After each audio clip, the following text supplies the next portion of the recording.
थी robot 2.0 movie के इतना हाई बजट। आसिक असीमोव जिनका जिक्र रोबोट मूवी में किया गया था, आखिर क्या है असीमोव के 3 लॉज ऑफ रोबोटिक्स। तो दोस्तों नमस्कार, सलाम, स्वागत है आप सभी का एक बार फिर से वर्गात स्टूडियोज में और मैं हूं अनुष्का त्यागी। तो आज इन सभी सवालों के जवाब जानने के लिए आज इस वीडियो को अंत तक जरूर देखिएगा।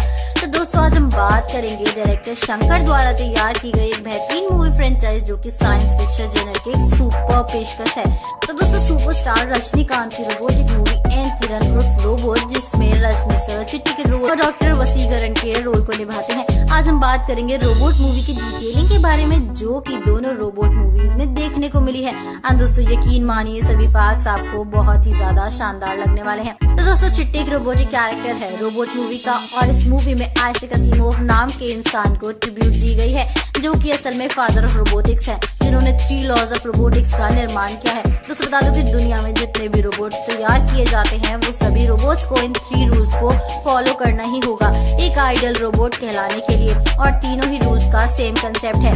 आइए जाने कि वो क्या है 3 लॉज ऑफ रोबोटिक्स। सबसे पहला लॉ है कि a robot may not injure a human being और through inaction allow a human being to come to harm. यानी कि दोस्तों कोई भी रोबोट किसी भी इंसान को कभी भी कोई चोट नहीं पहुंचा सकता। असीमोव का दूसरा लॉ ये कहता है कि robot must obey orders given to it by the human beings except where such order would conflict with the first law. यानी कि दोस्तों एक रोबोट को हमेशा ह्यूमंस के सभी ऑर्डर्स को फॉलो करना ही होगा, लेकिन सिर्फ तब तक जब तक वो ऑर्डर्स असीमोव के पहले लॉ को नहीं तोड़ देते। तो दोस्तों बता दूं कि असीमोव का थर्ड लॉ ये कहता है a robot must protect its own existence as long as protection does not conflict the first or the second law. जिसका मतलब है कि एक रोबोट को हमेशा ही खुद की रक्षा करनी चाहिए, और वो भी इस तरह से कि वो अपनी रक्षा करते करते बाकी के 2 लॉज को कभी भी ब्रेक ना करे। चिट्टी को भी इन सभी रूल्स को फॉलो करने के लिए ही तैयार किया गया था। तो दोस्तों आप ये बताइएगा कि आपके इस मूवी के बारे में और इस कंसेप्ट के बारे में क्या विचार थे, हमें कमेंट सेक्शन का मैसेज बॉक्स इतना इम्पोर्टेंट क्यों है? आखिर क्यों आग में ओवरहीट होने के बावजूद भी जब चिट्टी ने एक लड़की को उठाया तो उसको जरा भी चोट नहीं लगी? इन सभी सवालों के जवाब आपको इस वीडियो में मिल जाएंगे, तो इस वीडियो को पूरा जरूर देखिएगा।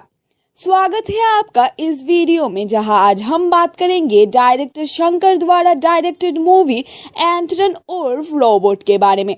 रोबोट एक बेहतरीन साइंस फिक्शन मूवी थी और चिट्टी रोबोट के ऊपर बहुत ही गहरी डिटेलिंग की गई थी डायरेक्टर एंड मूवी टीम की तरफ से। मूवी में चिट्टी के ऊपर बहुत ही ज्यादा शानदार तरीके से काम किया गया है और डायरेक्टर ने पहले ही सभी फ्लॉज को रिमूव कर दिया था। मूवी में जो चीज सबसे इम्पोर्टेंट है वो है चिट्टी की message box screen. Movie makers का कहना है कि चिट्टी के किसी भी एक्शन के ऊपर किसी तरह से सवाल उठाने से पहले मूवी को दोबारा देखकर जिस भी सीन पर डाउट है उसकी मैसेज बार को जरूर चेक करें, आपको आपका जवाब उसी सीन से मिल जाएगा। इस सब के बावजूद भी काफी लोगों का लॉजिकली ये सवाल था कि चिट्टी रोबोट टाइटेनियम से तैयार किया गया है और टाइटेनियम 1000 डिग्री तक की गर्मी भी सह सकता है। और सिर्फ इतना ही नहीं, जब टाइटेनियम गर्म होता है तो उसका टेम्परेचर इंक्रीज होकर 600 डिग्री तक चला जाता है।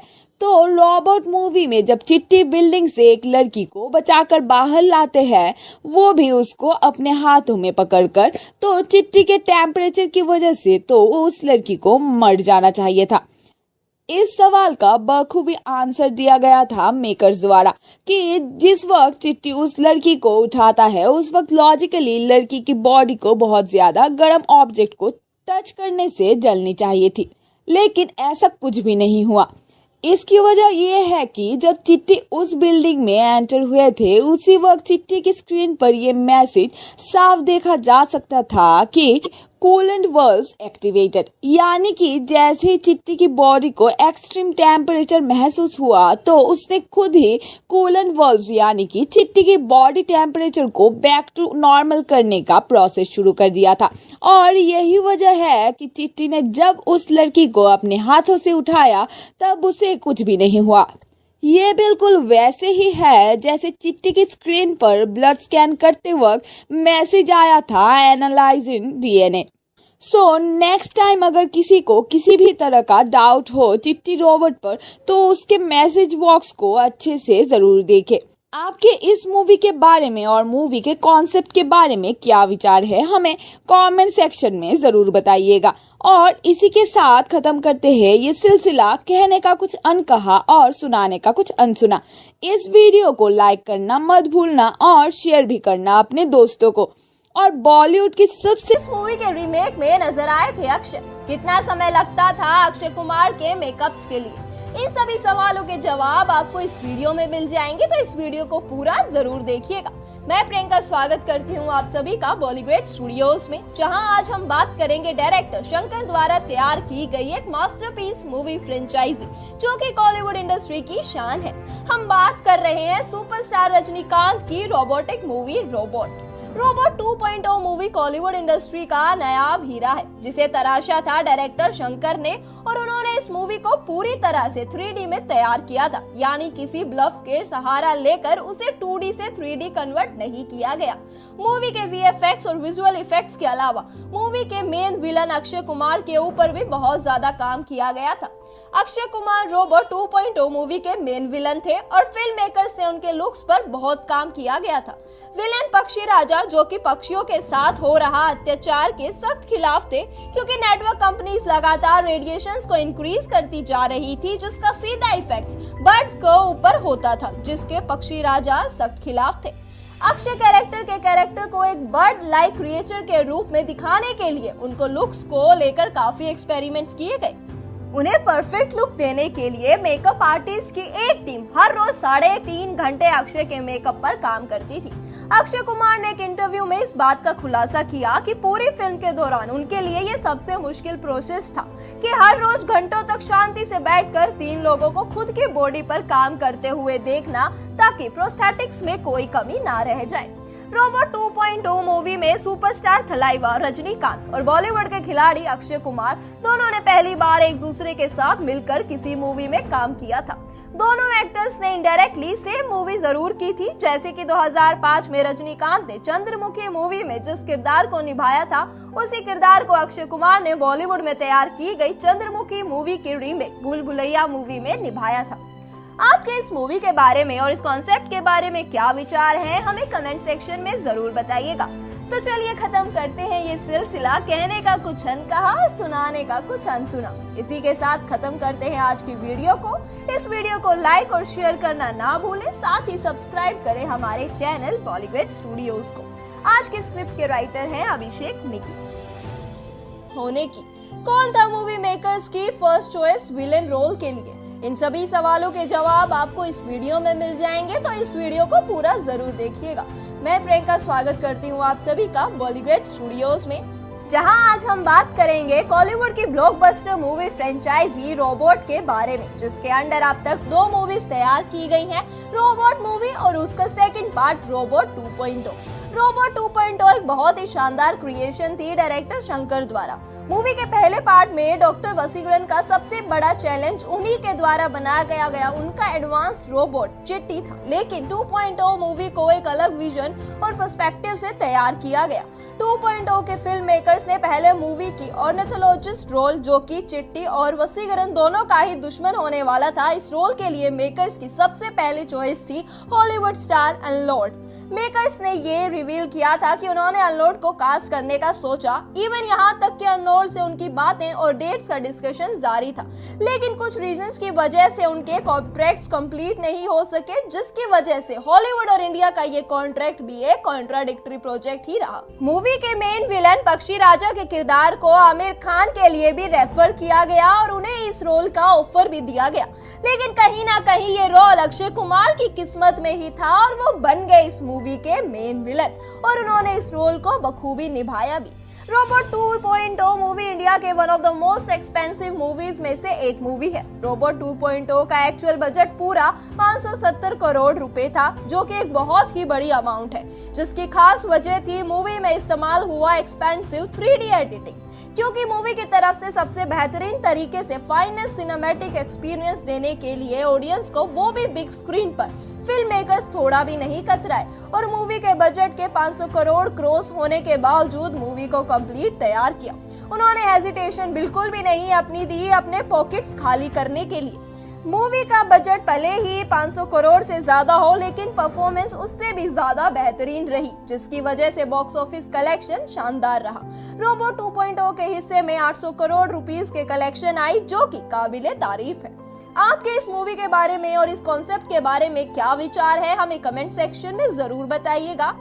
तो चलिए खत्म करते हैं ये सिलसिला कहने का कुछ अनकहा और सुनाने का कुछ अनसुना, और इसी के साथ खत्म करते हैं आज की वीडियो को। इस वीडियो को लाइक करना ना भूलें, शेयर भी करें अपने दोस्तों को, और बॉलीवुड की सभी लेटेस्ट न्यूज एंड इन्फॉर्मेशन सबसे पहले जानने के लिए सब्सक्राइब करें हमारे चैनल बॉलीवुड। रोबोट्स ने तैयार होने में ज्यादा समय। आज हम बात करेंगे इंडिया के रोबोटिक्स जनरे की सबसे शानदार मूवी फ्रेंचाइजी रोबोट के बारे में। रोबोट फ्रेंचाइजी के अंदर अब तक टोटल 2 मूवीज बन गई हैं, रोबोट मूवी और उसका सीक्वल रोबोट 2.0, जो कि एक बड़ी बजट ब्लॉकबस्टर मूवी साबित हुई। रोबोट मूवी एक 3D में शूट की गई मूवी है, जो कि पूरी तरह से 3D में तैयार की गई और एक भी सीन 2D में नहीं बनाया गया। एक 3D सीन को तैयार करने के लिए बहुत ज्यादा एडिटिंग करने की जरूरत पड़ती है, और सीन को काफी अलग अलग सॉफ्टवेयर्स में तैयार की जाता है, जिसमें सबसे ज्यादा इस्तेमाल किया जाता है एडोब फोटोशॉप और एडोब आफ्टर इफेक्ट्स, और मूवी के लिए यूज किया जाता है एडोब प्रीमियर प्रो। लेकिन आफ्टर इफेक्ट्स सॉफ्टवेयर भी VFX और विजुअल इफेक्ट्स तक ही सीमित है,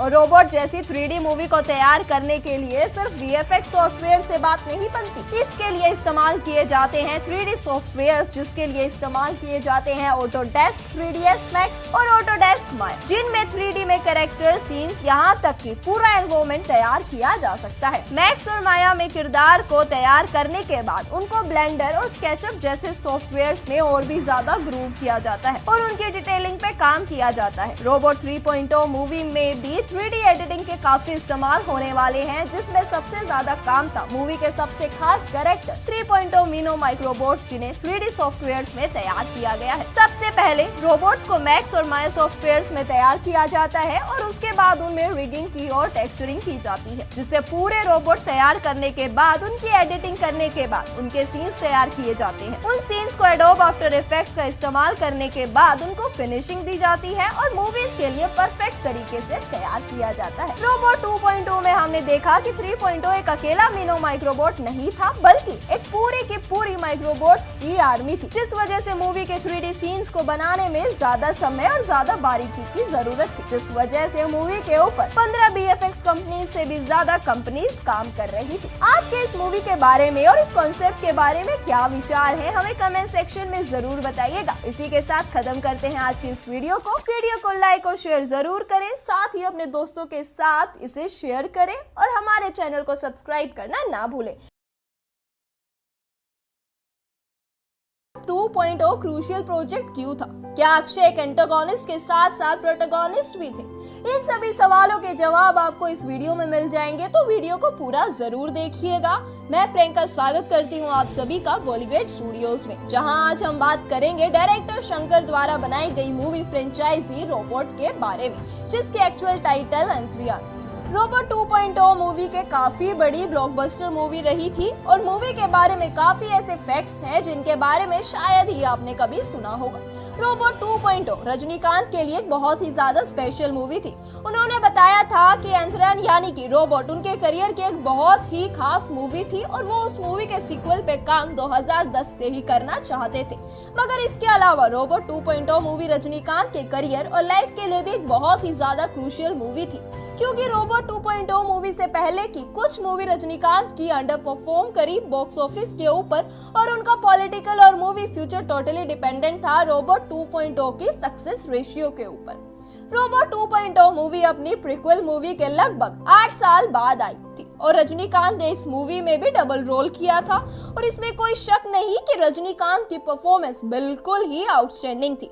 उन्होंने अपने दोनों ही किरदारों को जस्टिस दिया और बखूबी निभाया भी। 8 साल के लंबे गैप के बावजूद रोबोट के कैरेक्टर में वही एनर्जी, वही डेप्थ देखने को मिली ऑडियंस को, जिसकी तारीफ के हकदार हैं रजनीकांत। रोबोट 2.0 मूवी की डबिंग के वक्त बाकी एक्टर्स की मल्टी लैंग्वेज डबिंग की गई, लेकिन अक्षय कुमार की हिंदी डबिंग नहीं की गई, बल्कि अक्षय ने खुद ही अपनी आवाज दी थी रोबोट 2.0 मूवी की हिंदी डब के लिए। यानी कि अक्षय ने इस मूवी की डबिंग के लिए तमिल और हिंदी दोनों लैंग्वेजेस में बात की थी। मूवी में जिस कैरेक्टर को मेन विलन माना गया यानी कि अक्षय कुमार को, जो कि पक्षी राजा के किरदार को निभाते हैं, असल में वो मूवी के एक्चुअल विलन नहीं है।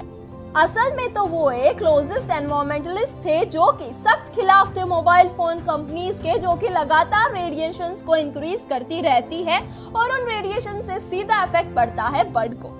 और पक्षी राजा को बर्ड से बहुत ही ज्यादा प्यार था और मोबाइल कंपनीज के हाई रेडिएशंस के वो सख्त खिलाफ थे। यानी असल में रोबोट 2.2 मूवी के विलन माना जा रहा पक्षी राजा की डेप्थ स्टोरी में वो अपने आप में एक हीरो थे। आपके इस मूवी के बारे में और मूवी के कॉन्सेप्ट के बारे में क्या विचार है, हमें कमेंट करके जरूर बताइएगा। और इसी के साथ खत्म करते हैं ये सिलसिला कहने का कुछ अनकहा और सुनाने का कुछ अनसुना। इस वीडियो को लाइक करना ना भूलें, शेयर भी करें अपने दोस्तों को और बॉलीवुड की सभी लेटेस्ट न्यूज एंड इन्फॉर्मेशन सबसे पहले जानने के लिए नीचे दिए गए रेड सब्सक्राइब बटन पर क्लिक करें और जुड़ जाइए हमारे चैनल बॉलीवुड स्टूडियोज के साथ। आज की स्क्रिप्ट लिखी है अभिषेक मिकी ने। ने रोबोट 2.0 मूवी को एक बहुत बड़े पैमाने पर तैयार करवाया था। मूवी 500 करोड़ का बजट में तैयार की गई थी, एक बेहद शानदार क्रिएशन रही थी। मूवी के में जो मेन विलन थे अक्षय कुमार ने अपने एक इंटरव्यू में बताया कि पूरी रोबोट 2.0 मूवी को असल में 3D में ही शूट किया गया था, ना कि मूवी को 2D में फॉर्मेट में बनाकर फिर 3D में कन्वर्ट किया गया। और ऐसा करने की असली वजह थी फिल्म के 3D इफेक्ट्स और बेहतरीन ढंग से दिखाना, क्योंकि रोबोट 3.0 मूवी का कोर फैक्टर था मूवी के 3D इफेक्ट्स। मूवी के रिएक्शन सीन्स पूरी तरह से एनिमेटेड थे, जो कि इस मूवी के कोर स्ट्रेंथ थी। मूवी मेकर्स और मूवी के एक्टर्स का कहना था कि ये मूवी का एक्सपीरियंस बाकी मूवी से बिल्कुल ही ज्यादा अलग है और कहीं ना कहीं रोबोट 2.0 मूवी हम लोगों के लिए एज अ व्यूअर भी बहुत ही ज्यादा नया एक्सपीरियंस था। मूवी के 3D इफेक्ट्स के अलावा मूवी का स्पेशल हार्ट था मूवी के विजुअल इफेक्ट्स यानी कि VFX। रोबोट 2.0 का पूरा तैयार करने में लग गए 900 विजुअल इफेक्ट शॉट्स का इस्तेमाल किया गया था।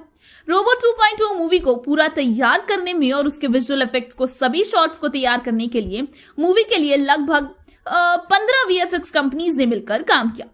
एक VFX सीन को तैयार करने में काफी समय लगता है और जिस वजह से रोबोट 2.0 मूवी को बनाने के लिए इतना ज्यादा कंपनीज ने एक साथ काम किया तो वो इस मूवी के उस मुकाम पर पहुंचा सके जहां पर आज ये मूवी खड़ी है। और इसी वजह से रोबोट 2.0 मूवी सभी के नजरों में एक बेहतरीन मूवी साबित हुई। आप इस मूवी के बारे में क्या सोचते हैं और क्या कंसेप्ट रखते हैं, हमें कमेंट सेक्शन में जरूर बताइए। अब तो खत्म करते हैं आज का ये सिलसिला कहने का फिल्म में रोबोट चिट्टी का किरदार निभाया। फिल्म की कहानी और कलाकारों के अभिनय को दर्शकों ने खूब पसंद किया और ये फिल्म आगे चलकर सुपर डुपर हिट हो गई। आपको बता दें कि इसके दूसरे सीक्वल रोबोट 2.0 ने 700 करोड़ ग्रॉस कमाई की थी, जो कॉलीवुड के सबसे ज्यादा कमाई करने वाली पहली फिल्म बन गई। फिल्म 2.0 में रजनीकांत, अक्षय कुमार और एमी जैक्सन में लीड में थी। रोबोट 2.0 को जो हमारे लाइका प्रोडक्शन के प्रोड्यूस किया था, जो लगभग 600 करोड़ रुपए के शानदार बजट पर बनाई गई थी।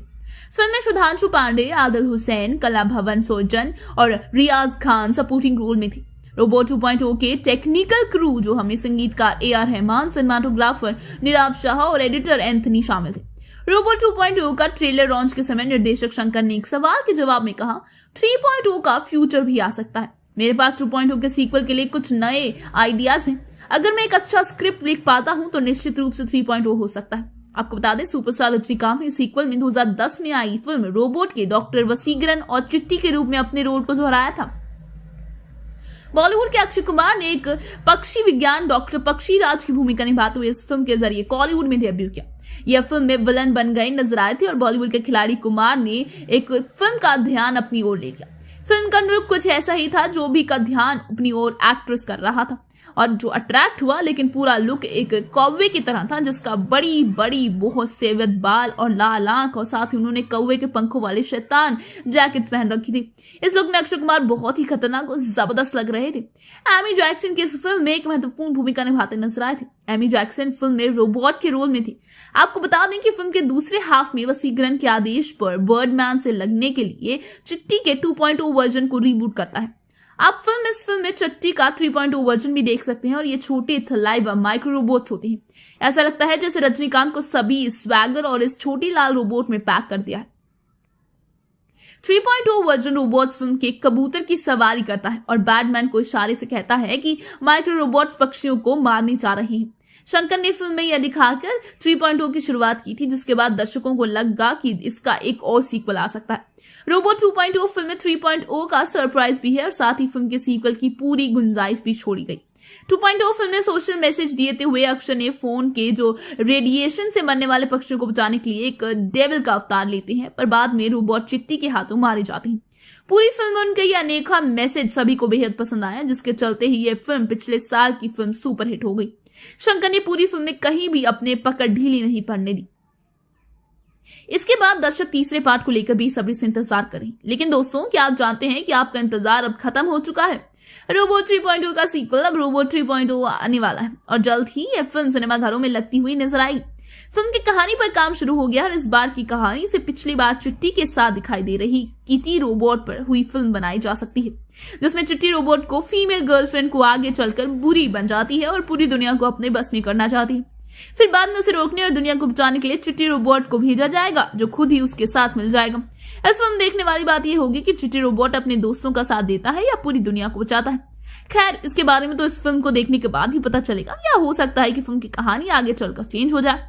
अगर बात करें फिल्म के स्टार कास्ट की, तो निर्देशक शंकर इस फिल्म को रजनीकांत के बिना बनाने की सोच भी नहीं सकते। इस फिल्म में रजनीकांत होंगे ये तो पक्का है, पर इस बार इस फिल्म में हीरोइन के रूप में कैटरीना कैफ का नाम सामने आया है। साथ ही टाइगर श्रॉफ भी इस फिल्म में नजर आ सकते हैं। आपको बता दें, टाइगर श्रॉफ ने पिछले भी super hero film industry Flying Jatt में काम किया था। हालांकि कैटरीना कैफ के लिए एक नई क्या शंकर को मिलता था शाहरुख सलमान से ज्यादा पैसा? अमिताभ बच्चन ने क्यों ठुकराया शंकर का प्रपोजल? चिट्टी की तरह काम करने वाला कौन है ये रोबोट? हेलो नमस्कार, मैं प्रियंका स्वागत करती हूँ आप सभी का बॉलीवुड स्टूडियोज में, जहां आज हम बात करने वाले हैं आने वाली फिल्म रोबोट 3.0 की। रोबोट 3.0 के निर्देशक शंकर की भी फिल्म फ्लॉप नहीं हुई है। शंकर अपनी हर अगली फिल्म के साथ देश में सबसे मोटी कमाई करने वाले निर्देशक के तौर पर चर्चा में आते जाते हैं। आज से 10 साल पहले भी वे एक फिल्म डायरेक्ट करने के इतने करोड़ लेते थे जितने तब शाहरुख सलमान भी नहीं लेते थे। उन्होंने अपनी फिल्मों में टेक्नोलॉजी का निरंतर बढ़ता इस्तेमाल किया। उन्होंने गानों को ग्रैंड बनाने में कभी कमी नहीं आने दी। आपको बता दें, वो शाहरुख खान और अमिताभ बच्चन के साथ भी काम करना चाहते थे, लेकिन बात नहीं बनी।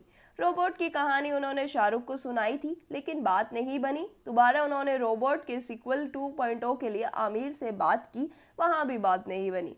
रोबोट में अमिताभ बच्चन को उन्होंने विलन का रोल पेश किया था, लेकिन अमिताभ बच्चन ने मना कर दिया क्योंकि उनकी पिछली ग्रे शेड्स वाली फिल्में नहीं चली थी। खैर, रोबोट और रोबोट 2.0 ने ताबड़तोड़ कमाई की और दर्शकों को भी खूब पसंद आई। रजनीकांत ने दोनों ही फिल्मों में अपने चिट्टी वाले अवतार से लोगों का दिल जीता। आपको बता दें, अब मूवी का वह चिट्टी असल जिंदगी में भी सामने आ चुका है, लेकिन ये वाला चिट्टी लड़का नहीं बल्कि खूबसूरत लड़की है और इतनी ज्यादा स्मार्ट है कि इस एक देश की नागरिकता तक दे दी गई है। इस रोबोट का नाम है सोफिया। सोफिया इस दुनिया की पहली ऐसी रोबोट बन चुकी है जिसे किसी देश की नागरिकता प्राप्त हुई है। सोफिया को सऊदी अरब की सरकार ने सोफिया को देश का नागरिक करार दिया है, यानी कि एक रोबोट अब इंसान की बराबरी कर चुकी है। सोफिया को उसकी इंटेलिजेंस, स्किल्स और सोशल प्रेजेंस के चलते इतना काबिल माना गया है कि उसे इंसानों की तरह वहां के नागरिक घोषित कर दिया। सोफिया का निर्माण हैंसन रोबोटिक्स फर्म द्वारा किया गया है। फर्म के फाउंडर डेविड हैंसन की रोबोट सोफिया को एक खूबसूरत महिला की शक्ल दी गई। यह रोबोट न सिर्फ बेहद ही स्मार्ट और इंटेलिजेंट है, बल्कि इसके हाव भाव, चेहरे के रिएक्शन, बात करने का तरीका इत्यादि इंसानों जैसा ही है। सोफिया किसी आम इंसान की तरह हंस सकती है, गुस्सा दिखाती है, उदास होती है तथा हैरान होकर भी दिखाती है। अनेकों सवाल के जवाब अपनी मेमोरी में सेव करने वाली सोफिया वैज्ञानिक व सामाजिक मुद्दों पर न सिर्फ अपनी राय देती है, बल्कि समस्याओं का हल भी बताती है। चिट्ठी के हूबहू करती है सोफिया फंक्शन।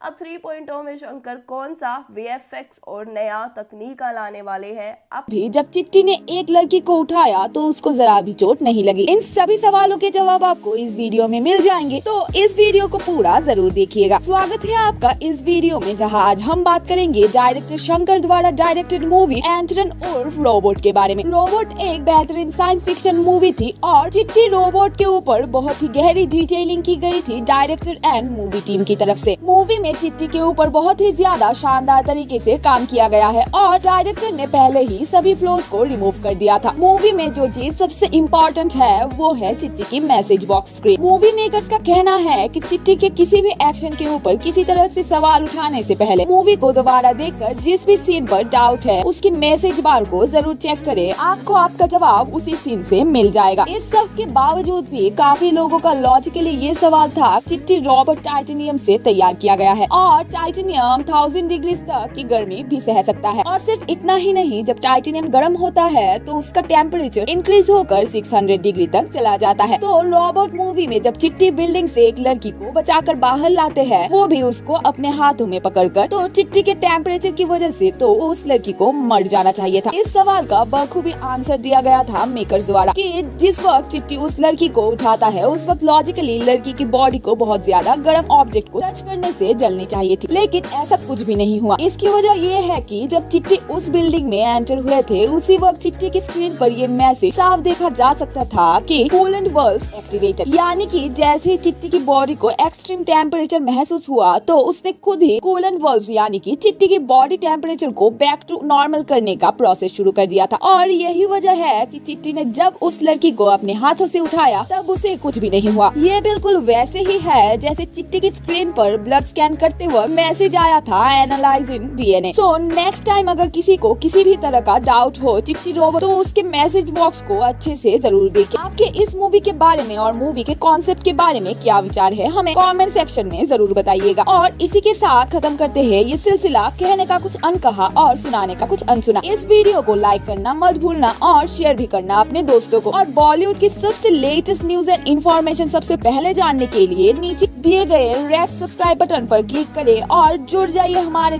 बॉलीवुड स्टार एक साथ काम करने वाले शंकर और रजनीकांत की पहली फिल्म कौन सी थी? तो हेलो नमस्कार, स्वागत है आपका बॉलीवुड स्टूडियोज में और मैं अनुष्का त्यागी। आज हम बात करने वाले हैं आने वाली फिल्म रोबोट 3.0 की।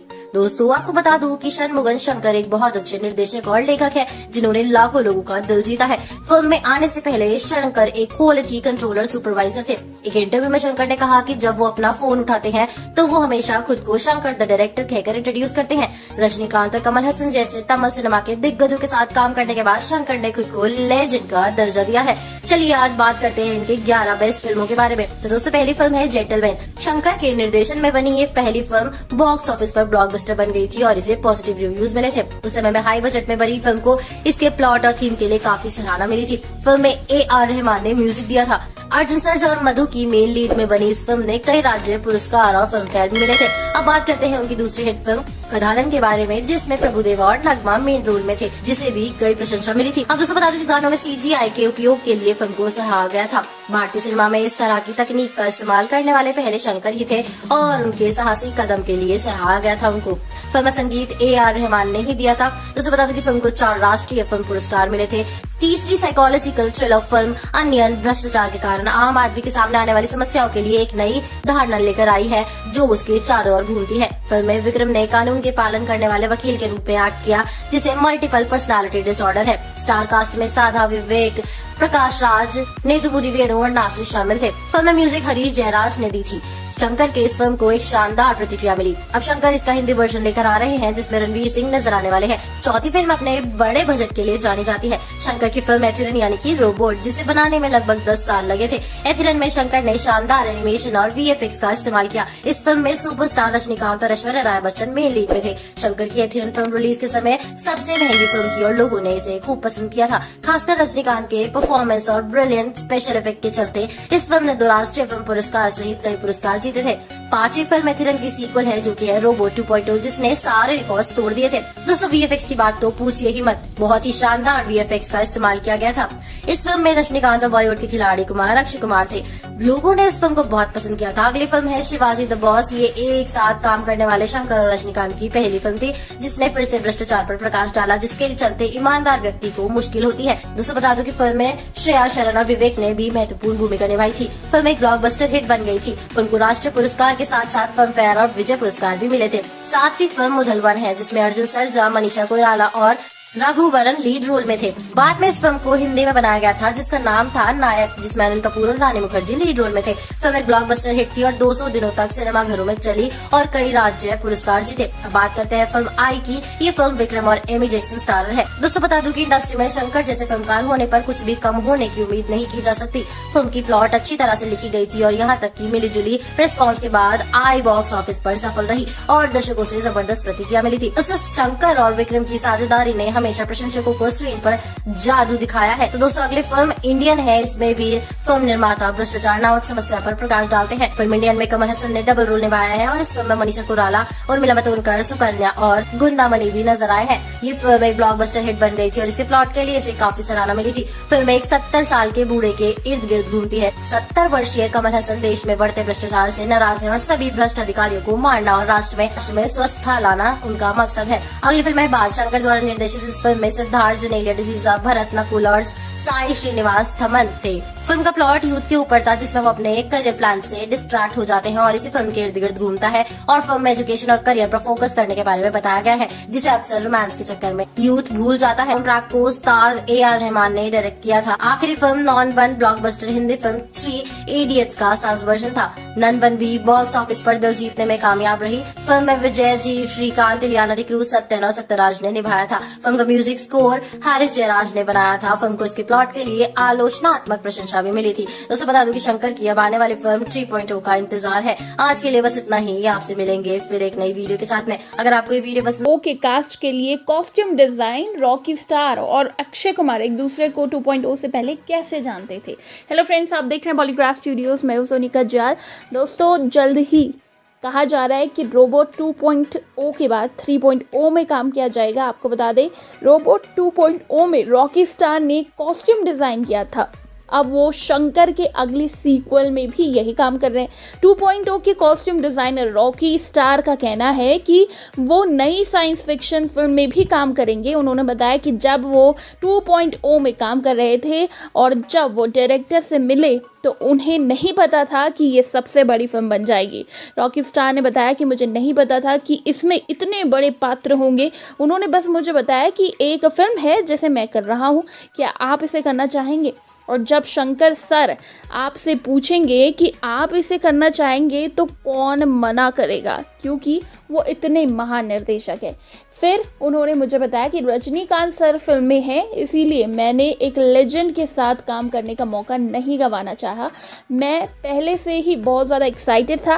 फिर उन्होंने बताया कि जब वो सेट पर रजनी सर के साथ काम कर रहे थे तो वो बहुत अद्भुत था, वो बहुत डाउन टू अर्थ है। अक्षय और रॉकी स्टार ने 9 साल तक काम भी किया है। अक्षय कुमार के बारे में बात करते हुए उन्होंने कहा कि मुझे लगता है कि मेरा पहला प्रोजेक्ट अक्षय के साथ लंबे समय तक था, जो कि मोहरा था। आपको बता दें रॉकी स्टार पहले भी बहुत सारे प्रोजेक्ट कर चुके हैं। उन्होंने लगभग 350 फिल्मों में काम कर चुके हैं। उन्होंने फिल्म क्रिश में भी कॉस्ट्यूम डिज़ाइन किया है। बॉलीवुड में उनकी क्लाइंट लिस्ट में जॉन अब्राहम, बिपाशा बसु, शिल्पा शेट्टी, सलमान खान, कैटरीना कैफ, ऋतिक रोशन और प्रियंका चोपड़ा जैसे सितारे शामिल हैं। रॉकी ने न केवल फिल्मों के लिए कपड़े डिज़ाइन किए बल्कि इंडस्ट्री के अन्य क्षेत्रों में भी काम किया है। उन्होंने ब्राइडल काउचर करना शुरू किया और फिर क्लब वेयर और एसेसरीज, फ्रेग्रेंस इंडस्ट्री में भी हाथ आजमाया। अब उन्होंने एक ही प्लेटफॉर्म पर फैशन और होम डेकोर लाने के उद्देश्य से बेंट चेयर के साथ कोलैबोरेशन किया है। उन्होंने बताया कि फैशन कुछ ऐसा नहीं है जो कपड़े तक सीमित है या जिस तरह से दिखता है। फैशन अपने आप में एक ऐसी दुनिया है जिसमें हम रहते हैं, सांस लेते हैं। ये एक लाइफस्टाइल है। इस बात को ध्यान में रखते हुए मैं कुछ ऐसा करना चाहता था जो फैशन के अनुभव को ऊंचा कर दे। आपको बता दें कि उन्हें कॉस्ट्यूम डिज़ाइन के लिए जी सिने अवार्ड से सम्मानित किया गया। आज के लिए अगर किसी बड़े कॉस्ट्यूम डिज़ाइनर की बात होती है तो उनका नाम ज़रूर शामिल होता है। वहीं आपको बता दें कि एक बार फिर से रोबोट 3.0 में भी वही कॉस्ट्यूम डिज़ाइन करने वाले हैं। आपको कितना इंतज़ार है नीचे कमेंट सेक्शन में ज़रूर बताइएगा और इसी तरह के दूसरे अपडेट्स के लिए सब्सक्राइब करिएगा हमारे। कौन सी 13 फिल्में हैं जो हिट ही हुई लगातार? कौन है वो डायरेक्टर जिसने दी सिर्फ बॉलीवुड हिट? नन वन कौन सी हिंदी फिल्म का थी तमिल रीमेक? आज हम बात कर रहे हैं रोबोट नायक हिंदुस्तानी जैसी बेहतरीन फिल्म देने वाले शंकर की। एक बार शुरुआत करने के बाद शंकर लोकप्रियता और कमर्शियल रूप से ऊंचे उठते गए हैं। उनका साउथ में वैसा ही कल्ट है जैसा रजनीकांत का है। करीब 23 साल हो रहे हैं उन्हें काम करते हुए और इन वर्षों में 13 फिल्में का निर्देशन उन्होंने किया है। 9 फिल्मों का निर्माण किया है। उनकी 13 में से 10 फिल्में हमने भी देखी हैं और उस समय होने वाले एक एक बच्चे को याद होगी। उनकी हर कहानी छोटे से आइडिया से आगे बढ़ती है और बहुत सारे अन्य गुणों से एक अच्छी कहानी का रूप पा लेती है। इनकी 10 फिल्मों में जो हिंदी में आई उनकी बात आज हम इस वीडियो में करने वाले हैं। तो आइए उनकी हिंदी में आई 10 फिल्मों पर नजर डालते हैं। पहली द जेंटलमैन 1993 की है, जिसमें हीरो अर्जुन धनवानों को यहाँ चोरी करता है ताकि गरीब बच्चों को उच्च शिक्षा दिला सके। हमसे है मुकाबला 1994 की प्रभु नाम के युवक के बारे में है, जिसमें राज्यपाल की बेटी से प्यार हो जाता है, लेकिन वो साधारण परिवार से है। उसे अपना प्यार भी जीतना है और राज्य में होने वाली बड़ी आतंकी वारदात को भी रोकना है। हिंदुस्तानी 1996 एक 70 साल के बुजुर्ग सेनापति की कहानी है। वह घोर ईमानदार है और अपने राज्य में रिश्वतखोरों को एक एक करके मारना शुरू करता है। लाइव टीवी में भी वह आजाद हिंद फौज में रहा है और देश की आजादी के लिए लड़ा है। उसकी बेटी अस्पताल में सिर्फ इसलिए मर गई क्योंकि उसने रिश्वत नहीं दी थी। अब उसका बेटा भी थोड़ी बहुत रिश्वत लेने लगा है, तो वो अब उसे भी मारेगा।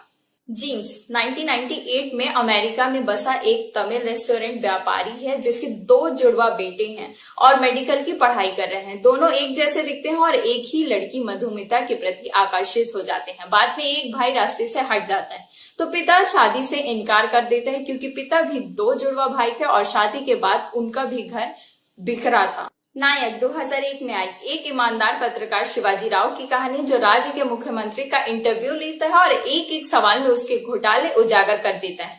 फंसा मुख्यमंत्री उसे चैलेंज करता है कि कहना बड़ा आसान है, वो एक दिन के लिए मुख्यमंत्री बनकर देखे, फिर पता चलेगा। और शिवाजी इस शर्त को मानकर एक दिन का सीएम बनता है। ये तो हम सबने देखी है, जो अनिल कपूर की one of the best movies में से एक है। इसके बाद अपरिचित 2006 अम्बी की कहानी है, जो उपभोक्ता हितों का वकील है, बेहद आदर्शवादी है, चाहता है कि सब कानून का पालन करें, लेकिन अपने आसपास भ्रष्टाचार को देखकर उसमें बहुत ज्यादा गुस्सा बढ़ जाता है और उसे मल्टीपल पर्सनालिटी डिसऑर्डर हो जाता है। वह भ्रष्टाचारियों की सूची बनाता है और हिंदू धर्म की पुस्तक गरुड़ पुराण के हिसाब से उन्हें अलग अलग तरीकों से मारना शुरू कर देता है।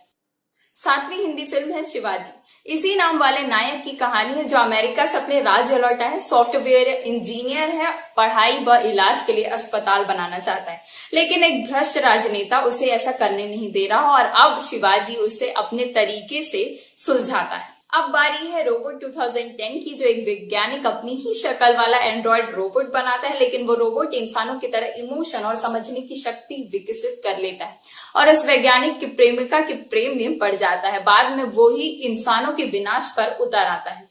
फिर आई फिल्म आई 2015 में एक बॉडी बिल्डर लिंगसन की कहानी, जो एक टॉप मॉडल बनता है, लेकिन फिर उसका शरीर विकृत होने लगता है और वो कुबड़ा हो जाता है। वो अपनी प्रेमिका और लोगों से दूर एकाकी जीवन जीने को मजबूर हो जाता है, लेकिन जब उसे ज्ञात होता है कि उसके दुश्मनों ने धोखे से उसे इंजेक्शन लगाकर इस तरह से कर दिया है, तो वो एक एक करके सबको सजा देना शुरू कर देता है।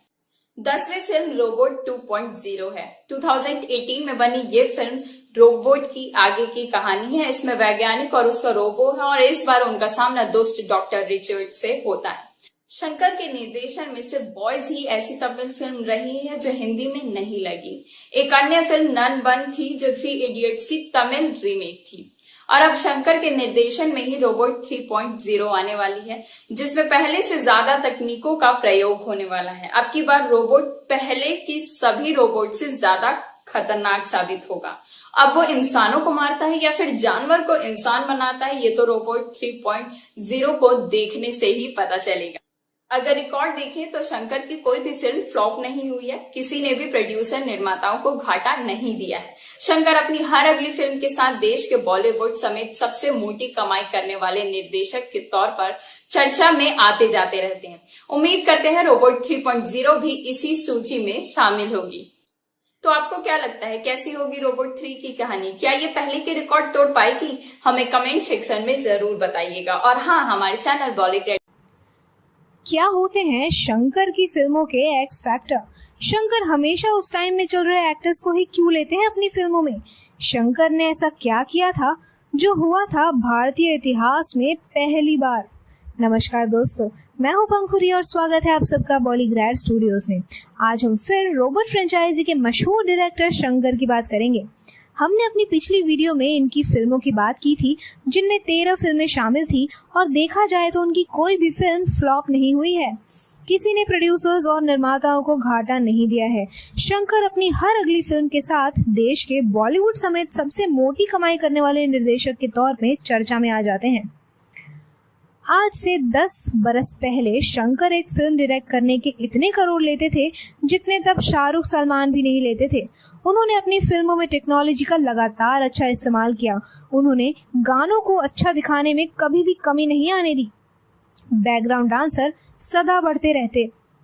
इंग्लिश भाषा, अमेरिका में पढ़ा नायक, अमेरिका में बसा नायक, अमेरिका से पढ़कर गांव की सेवा करने लौटा नायक, विदेशी चेहरों की गानों में मौजूदगी, इनका चाव इनसे छूटा नहीं है। दरअसल ये एक ट्रिक है कि कम जागरूक और अमीरी की पतली रेखा में बहुत दूर खड़े दर्शकों के मन में गोरी चमड़ी या गोरे रंग की बड़ी लालसा है। विदेश, संपन्नता और स्थानीय समाज में सम्मान का भी विषय ठहरा। शंकर इसे अपनी फिल्मों में दिखाने में कभी नहीं चूके।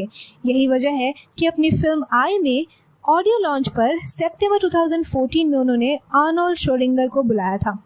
ये हॉलीवुड एक्टर कभी भी किसी और भारतीय फिल्म की लॉन्च में नहीं दिखा। जाहिर है इससे शंकर और उस फिल्म का कद तमिलनाडु और साउथ के अन्य उद्योगों में बहुत बढ़ गया। आर्नोल्ड ने आई के प्रचार के लिए इंटरव्यू भी दिए। जाहिर सी बात है उन्होंने इसके लिए अच्छे खासे पैसे भी लिए थे। शंकर की फिल्मों में एक और खास फैक्टर होता है सुपरस्टार और खूबसूरत अभिनेत्रियों का। ऐसे चेहरे जिनकी ज्यादा से ज्यादा दर्शकों के बीच मांग हो, क्योंकि उनकी लोकप्रियता के मामले में फिल्मों की कमाई भी काफी फायदा करती हैं।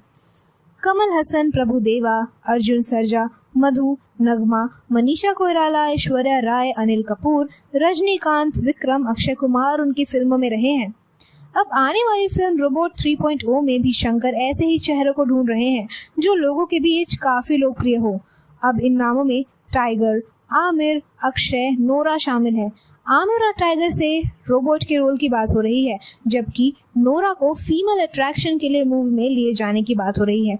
साथ ही विलन के किरदार में एक बार फिर अक्षय के लिए सोचा जा रहा है। आपको क्या लगता है कौन होगा इनमें से फाइनल? हमें कमेंट करके जरूर बताएं। वीडियो पर फिर देखने को मिलेगा रजनीकांत का रोबोटिक स्वैग। क्या इस बार भी खिलाड़ी कुमार से होगा चिट्टी का सामना या किसी नए विलन को हराने का जिम्मा उठाएंगे थलाइवा? स्वागत है आपका बॉलीग्रैड स्टूडियोज में। साल 2010 में जब साउथ के फेमस डायरेक्टर शंकर अपनी साइंस फिक्शन फिल्म एथरीन उफ रोबोट लेकर आए थे, तो शायद उन्हें खुद भी नहीं पता था कि उनकी फिल्म इतनी हिट हो जाएगी कि इसे इंडियन इंडस्ट्री की सबसे सफल स्काई-फाई फिल्म का टैग मिल जाएगा। इसके बाद साल 2018 में शंकर रोबोट का सीक्वल रोबोट 2.0 लेकर आए, जिसमें रजनीकांत के साथ एमी जैक्सन और विलन के रूप में अक्षय कुमार दिखाई दिए, जिनके खतरनाक लुक्स ने सभी का ध्यान अपनी ओर खींच लिया और फिर एक बार बॉक्स ऑफिस पर रोबोट का डंका बज गया। इस फिल्म के बाद से ही दर्शक अब इसके तीसरे पार्ट यानी रोबोट 3.0 की मांग करने लगे। तो क्या वाकई रोबोट 3.0 बनेगी? क्या इस बार भी फिल्म में तलाइवा का जलवा देखने को मिलेगा? क्या एक बार फिर चिट्टी ऐश्वर्या राय बच्चन की कजरारी आंखों में खो जाएगा? जी हाँ, खबरें आ रही है कि फिल्म की बढ़ती मांग के बाद फिल्म के निर्देशक शंकर जल्द ही इस फिल्म का तीसरा पार्ट यानी रोबोट 3.0 लेकर आने वाले हैं। पिछली फिल्म्स की तरह ही ये भी एक स्काई-फाई फिल्म ही होगी और रोबोट 2.0 की तरह हो सकता है कि इस बार भी फिल्म में इन्वायरमेंट से रिलेटेड अंडरलाइंग मैसेज देखने को मिले। बात करें फिल्म की स्टार कास्ट की, तो डायरेक्टर शंकर इस फिल्म को रजनीकांत के बिना बनाने का सोच भी नहीं सकते। इस फिल्म में रजनीकांत होंगे ये तो पक्का है, पर इस बार फिल्म की हीरोइन के रूप में कैटरीना कैफ का नाम सामने निकल कर आ रहा है और शायद फिल्म में वो भी एक रोबोट का ही रोल करे, जबकि अक्षय की जगह इस बार शायद बॉलीवुड के बागी एक्टर टाइगर श्रॉफ देखने को मिले। हालांकि अभी पूरी तरह से ना तो फिल्म की स्टोरी को लेकर ज्यादा इन्फॉर्मेशन आई है और ना ही फिल्म के स्टार कास्ट को लेकर। पर एक बात तो कंफर्म है कि आने वाली ये फिल्म काफी दमदार होने वाली है, जिसका इंतजार आगे चलकर हम सभी को रहेगा। आप हमें कमेंट्स में बताइए कि आपको क्या लगता है कि क्या ये फिल्म बड़े पर्दे पर चिट्टी जैसे कमाल कर पाएगी या फिर काफी समय से फ्लॉप हो रहे सीक्वल की लिस्ट का हिस्सा बन जाएगी। आखिर कब हुआ था रोबोट का आविष्कार, क्या होती है रोबोटिक्स और रोबोट 3.0 में क्या दिखाया जाएगा मानव रोबोट। तो नमस्कार दोस्तों, मेरा नाम है श्रिया अरोरा। आप सभी का स्वागत है हमारे यूट्यूब चैनल बॉलीग्रास स्टूडियोज में। तो चलिए शुरू करते हैं आज की वीडियो। रोबोट पे बनने वाली फिल्में कैसे बनी और कहां से आया ये शब्द रोबोट। तो आज हम जानने वाले हैं रोबोट के बारे में। आपको बता दें कि रोबोट एक खोज है। हार्डवेयर और सॉफ्टवेयर से बना ये यंत्र मानव की उपयोगिता, मनुष्य की पहुंच से बाहर, कठिनाई वाले, खतरनाक एवं घातक क्षेत्रों में अतुलनीय है। आज रोबोट का उपयोग कई प्रकार के कार्यों के लिए किया जा रहा है। इन्हीं कई तरह के कार्यों में इसकी प्रभावीपन को देखते हुए आविष्कृत रोबोट निर्माण की नवीनतम तकनीक को रोबोटिक्स नाम दिया गया है। आज विश्व के अनेक विकसित व विकासशाली देश जैसे कि ब्रिटेन, अमेरिका, भारत, जापान और कोरिया आदि रोबोटिक्स पर काफी गंभीरता से कार्य कर रहे हैं। ये आविष्कृत रोबोटिक्स कई कार्यों को सफलतापूर्वक तरीके से कर सकते हैं, जैसे घरेलू कार्य, सुरक्षा कार्य, खेल सिखाना व साथ बैठ के खेलना, ट्रकों में सामान चढ़ाना उतारना, ग्राहकों की सेवा उपलब्ध कराने वाले कार्य, अंतर्राष्ट्रीय अभियानों में कार्य, मशीनी उत्पादों के निर्माण कार्य, मशीनों में पुर्जे लगाने व निकालने का कार्य और भी कई सारे ऐसे तकनीकी कार्य करने में ये काफी सफल है। विश्व का पहला रोबोट ईयर 1923 में अमेरिका की स्पेरी जायरोस्कोप कंपनी द्वारा निर्मित किया गया। उस रोबोट का नाम जॉर्ज था। जब ईयर 1939 में न्यूयॉर्क में वर्ल्ड फेयर का आयोजन हुआ तो काफी अच्छे तरीके से रोबोट इलेक्ट्रो का प्रदर्शन भी लगाया गया था। ये रोबोट मोटरों की सहायता से चल भी सकता था। उसके बाद अमेरिका की एक कंपनी ने ईयर 1962 में एक औद्योगिक रोबोट का निर्माण किया। ईयर 1980 तक ऐसे रोबोटों का निर्माण हो चुका था जो कारखानों में मनुष्य की भांति वेल्डिंग करने, नट बोल्ट खोलने तथा किसने आदि जैसे कार्य करने लगे। आधुनिक विज्ञान तकनीक द्वारा अब माइक्रो प्रोसेस तकनीक का प्रयोग करके हूबहू मनुष्य जैसे स्वरूप वाले रोबोट का आविष्कार किया जा चुका है। आपको बता दें कि ये रोबोट मनुष्य की भांति ही कार्य करते हैं। इसके शरीर में मांस व हड्डियों के स्थान पर लोहा एवं प्लास्टिक का प्रयोग किया गया। रोबोट माइक्रो प्रोसेसर की सहायता से बोलते, कैमरा की मदद से देखते तथा यंत्रों के सहयोग से स्पर्श करता है। रोबोट को संचालित करने वाले कंप्यूटर रोबोट के भीतर या बाहर रखे जा सकते हैं। आज वैज्ञानिक ऐसा रोबोट इजाद करने में लगे हैं जिसमें नकली बुद्धि का विकास किया जा सके। ऐसा रोबोट बिना थके अनिश्चित समय तक एक ही कार्य करता रह सकता है। और तो और आपको बता दें कि ज्यादा काम करने से भी इसकी कार्य क्षमता बिल्कुल प्रभावित नहीं होती है। रोबोट को माइक्रो कंप्यूटर में कार्य करने का क्रम एवं उसकी गतिविधियों का प्रोग्राम रहता है। उन्हीं प्रोग्राम के अनुसार रोबोट काम करते हैं। अमेरिका द्वारा विकसित एक्सप्लोरर, पाथफाइंडर, सिप्रीट एवं रोवर जैसे रोबोट को मंगल ग्रह पर जीवन की तलाश के लिए प्रयोग करने के लिए भेजा गया है। इसके और भी कई सारे फायदे और नुकसान भी है, लेकिन आज की हम इस वीडियो को यहीं पे समाप्त करना पसंद करेंगे। उम्मीद है कि आपको ये वीडियो पसंद आई हो और अगर सचमुच में पसंद आई है तो उसे लाइक और शेयर करना ना भूलें और हमारे चैनल बॉलीग्रास स्टूडियोज को सब्सक्राइब भी जरूर करें। आज की स्क्रिप्ट राइटर है मनीषा जी। 2.0 में अक्षय को इतना भयंकर विलेन बनाने की क्या जरूरत महसूस की गई और हिट फिल्में बनाने का क्या फंडा है शंकर का। तो नमस्कार दोस्तों, मेरा नाम है श्रिया अरोरा। आप सभी का स्वागत है हमारे YouTube चैनल बॉलीग्रास स्टूडियोज में। तो चलिए शुरू करते हैं आज की ये वीडियो ख्वाहिशों के साथ। ख्वाहिशों की फितरत ही है अधूरी रहना। ख्वाहिशों का क्या है, ये तो किसी भी इंसान की पूरी ही नहीं होती। कहते हैं गरीब अपनी ख्वाहिशों को पूरा नहीं कर पाते, पर सच तो ये है कि ऐसी ही कुछ ख्वाहिशें उन अमीरों की भी होती हैं जो अधूरी रह जाती है।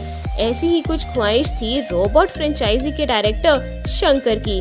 वो रोबोट फिल्म में शाहरुख खान और अमिताभ बच्चन के साथ काम करना चाहते थे, लेकिन जब उन्होंने रोबोट की कहानी शाहरुख को सुनाई तो बात नहीं बनी। जैसे कि रोबोट की सीक्वल 2.0 के लिए आमिर से बात नहीं बन पाई थी, क्योंकि शाहरुख, आमिर और शंकर अपने आप में सफलता के सूचक है। आपको बता दें कि रोबोट में अमिताभ बच्चन को उन्होंने विलेन का रोल पेश किया था, लेकिन उन्होंने मना कर दिया क्योंकि उससे पहले उनकी ग्रे शेड वाली फिल्म नहीं चली थी। तब 2.0 में शंकर ने अक्षय कुमार को खतरनाक और बेहद बुरा लगने वाला विलेन बना दिया है। अक्षय की ये पहली तमिल फिल्म थी और इस फिल्म से उन्हें खास ही ख्याति मिली थी। फिल्म बनाने के दौरान शंकर का फंडा स्पष्ट है कि वो खुद को दर्शक और रचयिता दोनों इंसानों में बांट लेते हैं, जो कि ज्यादातर सफल कमर्शियल फिल्म टेक्नीशियन करते हैं। जब उनके अंदर का दर्शक फिल्म के दृश्य या रचनात्मक निर्णय से पूरी तरह से खुश और संतुष्ट होता है, तभी उनके अंदर का फिल्म टेक्नीशियन उसे ओके करता है। महिला पर आधारित कहानी की स्क्रिप्ट लेकर निर्माताओं के पास घूमने वाला शंकर अब पूरी तरह से अतीत में विलीन हो चुका है। अब उसके पास भी ऐसी स्क्रिप्ट लेकर कोई युवा आता है तो यदि फिल्म प्रोजेक्ट में पैसा वसूल ना हो रहा हो तो वो भी मना कर देते हैं। वो भी कितने ही शंकरों को अपने द्वार से लौटा रहे होते हैं और उनके सामने एक ही विकल्प छोड़ रहे होते हैं कि वो सब दूसरे दरवाजे से वापस यहीं आए और तकनीकों या विलेन वाली फिल्मों पर काम करें।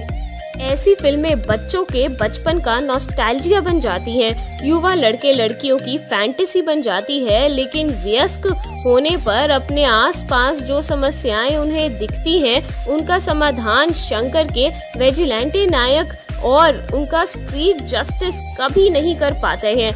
इसलिए मैंने शुरुआत में बोला था, ख्वाहिशों की फितरत है अधूरी रह जाना। खैर, रोबोट 3.0 में किसकी क्या ख्वाहिश अधूरी रहने वाली है, इसकी हमारे पास एक लंबी लिस्ट है। क्या आप जानना चाहते हो क्या है वो लिस्ट? तो हमें अपने राय कमेंट करके ज़रूर बताइए। तो आज के लिए बस इतना ही। अगर आपको हमारी ये वीडियो पसंद आई हो तो उसे लाइक और शेयर करना ना भूलें और हमारे चैनल बॉलीग्रास स्टूडियोज़ को सब्सक्राइब भी ज़रूर करें। आज की स्क्रिप्ट राइटर है मनीषा जैन। बहुत बहुत शुक्रिया आप सबका।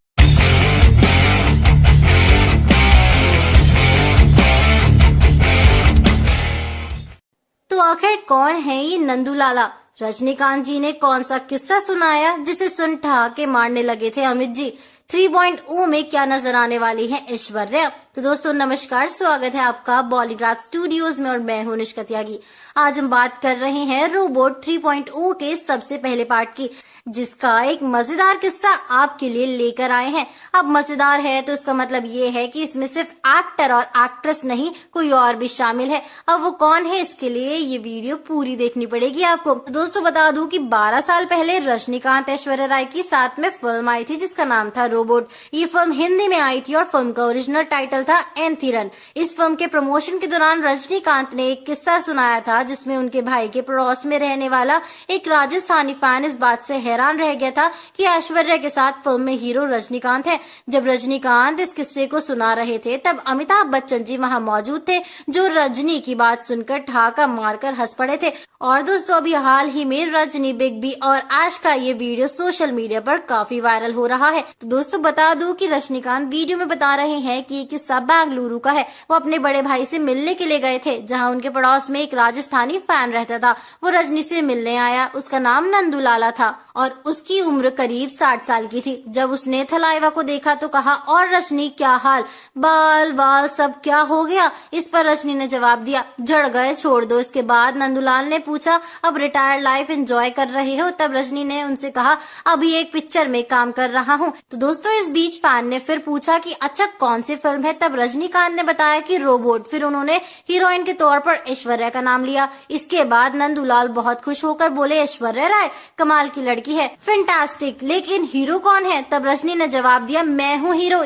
अब दोस्तों इतना सुनते ही नंदू हैरान हो गया और बोला तुम हो हीरो। इसके बाद वो वहां से चला गया। लेकिन थोड़ी देर बाद और भी मजेदार घटना हुई। नंदूलाल के बच्चे भी वहां थलाइवा से मिलने आए थे। उन्होंने कहा क्या यार पापा वो ही हीरो है। 10 मिनट तक नंदूलाल वहीं रहे लेकिन कुछ बोले नहीं, बस रजनीकांत को घूरते ही रहे। जब वो वहां से चले गए तो उनकी आवाजें आई। वो आपस में कह रहे थे क्या हो गया यार ऐश्वर्या राय। पूरे वाक्य को सुनकर वहां मौजूद बिग बी और ऐश्वर्या राय हंस पड़े थे। दोस्तों बता दूं कि रजनी ने ऐश को शुक्रिया कहते हुए कहा मेरे साथ काम करने के लिए आपका धन्यवाद। खैर अब फिर रोबोट 3.0 आ रही है। माना जा रहा है एक बार फिर ऐश्वर्या राय रजनी सर के साथ नजर आ सकती है। अब नंदूलाल आप जहां भी हैं देख लो। तो दोस्तों आपको क्या लगता है, क्या रजनी और अमित सर को नंदलाला की बात माननी चाहिए थी? हमें कमेंट्स में अपनी राय जल्दी से।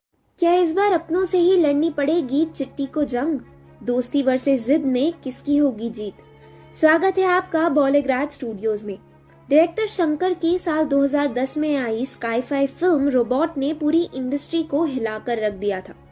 फिल्म में हमें रजनीकांत का डबल रोल देखने को मिला था, प्लस ऐश्वर्या की खूबसूरती। फिल्म में जब जब चिट्टी एक्टिवेट होता है हमारी एक्साइटमेंट भी 7वें आसमान पर पहुंच जाती थी। इस फिल्म की सक्सेस को देखते हुए ही मेकर्स ने कहानी को आगे बढ़ाने का फैसला लिया। इस बार चिट्टी से ज्यादा विलन पर स्पॉटलाइट पड़ी। हो भी क्यों ना, अगर चिड़िया के लुक में विलन अक्षय कुमार होंगे तो। इस फिल्म को भी ठीक ठाक रिस्पॉन्स मिला, जिसके बाद इसके तीसरे भाग की मांग होने लगी। आज हम बात करने जा रहे हैं इसी रोबोट 3.0 तमिल मूवी के बारे में। मूवी के 2 पार्ट्स के बाद अब कयास इसके तीसरे पार्ट को लेकर लगाए जा रहे हैं। ऐसा माना जा रहा है कि रोबोट 3.0 जल्दी आने वाली है। तो क्या है इसकी पूरी सच्चाई और क्या होगी इसकी कहानी? चलिए इसके बारे में जानते हैं। जैसा कि हमने आपको हमारी पिछली वीडियो में बताया था कि इस बार फिल्म में हमें रजनीकांत के साथ कटरीना कैफ को भी देखने मिल सकता है और हो सकता है इस बार स्टार विलन के रूप में फ्लाइंग जेट यानी टाइगर श्रॉफ अक्षय कुमार की जगह लेंगे। आइए अब जानते हैं कि फिल्म की कहानी क्या होगी। जी हाँ, खबरों की माने तो फिल्म की कहानी पर काम शुरू हो गया है। इस बार पिछली फिल्म में चिट्टी के साथ दिखाए गए कुट्टी रोबोट पर पूरी कहानी बेस्ड होगी। हो सकता है कि इस बार चिट्टी रोबोट की फीमेल गर्लफ्रेंड आगे चलकर बुरी बन जाएगी और पूरी दुनिया को अपने बस में करना चाहेगी। फिर बाद में उसे रोकने और दुनिया को बचाने के लिए चिट्टी रोबोट को भेजा जाएगा। लेकिन फिर चिट्टी पर भी अपनी गर्लफ्रेंड का साथ देने के इल्जाम लगने लगेंगे। इतनी वफादारी दिखाने के बावजूद लोगों के अपने प्रति इस रवैये को देखकर चिट्टी का भी मन बदलने लगता है और यही कहानी का मेन सस्पेंस होगा कि चिट्टी अपने रोबोट दोस्त का साथ देता है या पूरी दुनिया को बचाता है। खैर इसके बारे में तो फिल्म देखने के बाद ही पता चलेगा। या ऐसा भी हो सकता है कि फिल्म की कहानी आगे चलकर चेंज हो जाए। आप हमें कमेंट्स में बताइए कि आपको क्या लगता है, क्या ये कहानी फिल्म के लिए सही है या नहीं, और क्या ये कहानी फिल्म को पहली फिल्म जितना सक्सेस दिला पाएगी। और अगर आपको हमारा वीडियो पसंद आया तो इसे लाइक और शेयर जरूर करें और फिल्मी दुनिया से जुड़ी ऐसी ही खबरें जानने के लिए हमारे चैनल को सब्सक्राइब भी करें। रोबोट 3.0 से है सबको इतनी उम्मीदें, आखिर क्यों अधिकतर फ्लॉप हो जाने वाली कंसेप्ट पर बनी इस सीरीज को मिली इतनी सफलता? इंडियन स्काई-फाई फिल्मों की अलग लिस्ट बनाई जाए तो उसमें सबसे पहला और सक्सेसफुल नाम शंकर की रोबोट सीरीज का ही होगा, जिसकी 2 फिल्में रिलीज हो चुकी है और अभी भी फैंस का मन नहीं भरा है और वो सीरीज के तीसरे पार्ट की मांग कर रहे हैं। और अब तो मेकर्स ने भी रोबोट 3.0 के साथ कमबैक करने का फैसला ले लिया। लेकिन क्या आप जानते हैं कि आखिर क्यों स्काई-फाई जैसे अधिकतर फेल हो जाने वाले कंसेप्ट पर बनी ये फिल्म इतनी सक्सेसफुल हुई? आज इसी राज से हम पर्दा उठाएंगे। 11 साल पहले रिलीज हुई शंकर की एंथ रन ने रिलीज के साथ ही इतिहास रच दिया, जिसे फिर पैन इंडिया रोबोट के नाम से रिलीज किया गया। ये हमारे देश की पहली इतनी हाई बजट स्काई-फाई फिल्म थी, जिसमें चिट्टी नाम के एक जीनियस इंसान जैसे रोबोट का आविष्कार होता है जो इमोशंस फील कर सकता है। और इस क्रिएशन के पीछे होते हैं ग्रेट साइंटिस्ट डायरेक्टर वसीकरण। ये मूवी इस तरह की पिछली फिल्मों से बिल्कुल अलग थी, जिसे सिर्फ बच्चों के लिए बनाया जाता था, जैसे कि कोई मिल गया, जिसमें एक्टर्स के रंग बिरंगे कपड़े, बच्चे दोस्त, चाइल्ड ऑडियंस को अट्रैक्ट करने के लिए थे। तो वहीं फ्लाइंग जेट की तो बात भी नहीं करते हैं, लेकिन इस फिल्म में कई मैच्योर टॉपिक को डील किया गया था। इमोशंस, लॉयल्टी जैसी सीख हमें इस फिल्म में दी गई थी। शंकर ने ये फिल्म भी तब बनाई थी जब टेक्नोलॉजी पर डिपेंडेंट होने के अंजाम डिबेट का सबसे इम्पोर्टेंट टॉपिक थे, और अपनी इसी तकनीक का उन्होंने रोबोट 2.0 में भी इस्तेमाल किया, जिसे उन्होंने तब बनाया जब जियो, एयरटेल, वोडाफोन के टावर्स हर 4 कदम पर मिलने लगे। उस समय मेकर्स ने अपना दाव खेला और रेडिएशन से बर्ड्स पर हो रहे सितम पर फिल्म बना डाली, और रजनीकांत के खिलाफ कास्ट भी किया तो अक्षय कुमार को, जिन्होंने अपने मेटल पंख पर ही पूरे फिल्म का भार उठा लिया। और क्रिटिक्स से मिक्स्ड रिव्यूज पाने के बावजूद फिल्म सुपर हिट हो गई। एक बार फिर चिट्टी तैयार है दुनिया को एक और पार्ट पढ़ाने, और क्योंकि इस बार भी फिल्म शंकर की ही जिम्मेदार निगरानी में बन रही है, तो हमें कास्टिंग और वीएफएक्स की तो परवाह करने की बिल्कुल जरूरत नहीं है। और यही ट्रैक रिकॉर्ड है जिसके कारण फैंस रोबोट 3.0 की सक्सेस को लेकर इतने निश्चिंत है और फिल्म की राह देख रहे हैं। आप हमें कमेंट्स में बताइए कि आपको क्या लगता है, क्या इस बार भी यह फिल्म स्काई-फाई जॉनर पर अपनी सुप्रीमेसी बरकरार रख पाएगी, या फिर इस बार फिल्म फ्लॉप हो जाएगी। और अगर आपको हमारा वीडियो पसंद आया तो इसे लाइक और शेयर जरूर करें, और फिल्मी दुनिया से जुड़ी ऐसी ही खबरें जानने के लिए हमारे चैनल पर रजनीकांत को मिली थी फैन से टेढ़ी नजरें। स्वागत है आपका बॉलीग्राज स्टूडियोज में। थलाइवा के स्टाइल से इंडिया में कौन ही अनजान है। भले ही रजनीकांत को साउथ का सितारा माना जाता है,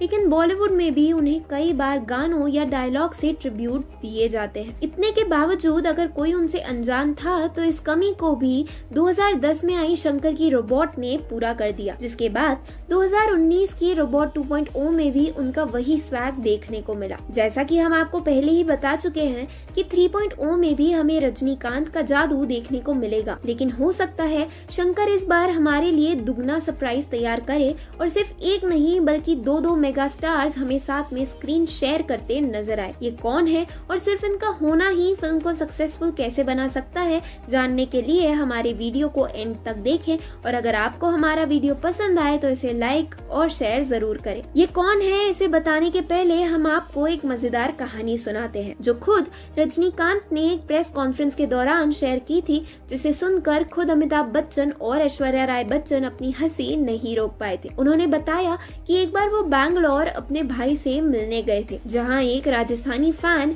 उनसे मिलने आया। उसने थलाइवा से पूछा कि क्या वो रिटायर हो चुके हैं, जिसके जवाब में रजनीकांत ने उन्हें उनकी अपकमिंग रोबोट के बारे में बताया, और ये भी बताया कि इस फिल्म में ऐश्वर्या बच्चन भी है।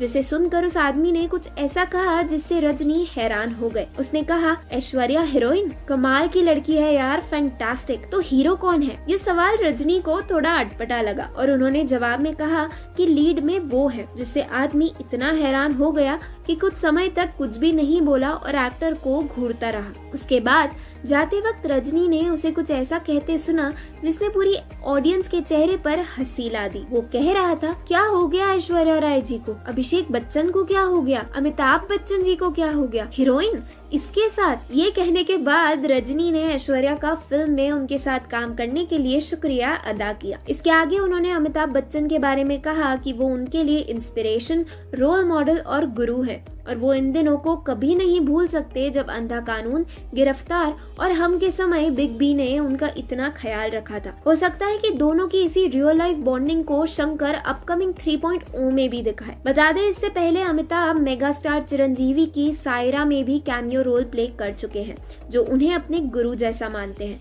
तो अगर बिग बी से इस बार भी फिल्म का हिस्सा बनने की रिक्वेस्ट की गई तो वो जरूर तैयार हो जाएंगे, और अगर ऐसा होता है तो हमें दोनों इंडस्ट्री के सबसे बड़े नाम एक साथ स्क्रीन शेयर करते नजर आएंगे। आप हमें कमेंट्स में बताइए कि क्या आप चाहते हैं कि ऐसा हो, और अगर आपको हमारा वीडियो पसंद आया है तो इसे लाइक और शेयर जरूर करें। और फिल्मी दुनिया 2.0 के फेलियर की वजह, आखिर क्यों रोबोट 2.0 को स्काई-फाई मानने से इनकार करते हैं क्रिटिक्स? स्वागत है आपका बॉलीग्राज स्टूडियोज में। साल 2010 में अपनी एंथिरन उर्फ रोबोट से शंकर ने सबका मुंह खुला का खुला रख दिया। उस समय किसे ही पता था जादुई घड़ी और धूप मांगते फ्रेंडली एलियन से बड़ा कोई साइंटिफिक किरदार इंडिया में भी देखने को मिल सकता है, वो भी इतने ग्रैंड लेवल पर। शंकर ने वाकई गर्म लोहा देखकर हथौड़ा चलाया था, तभी तो टेक्नोलॉजी अबून और बेन पर बेस्ड ये फिल्म भी तब आई जब ऑलरेडी टेक्नोलॉजी पर हमारी निर्भरता के सवाल चरम पर थे।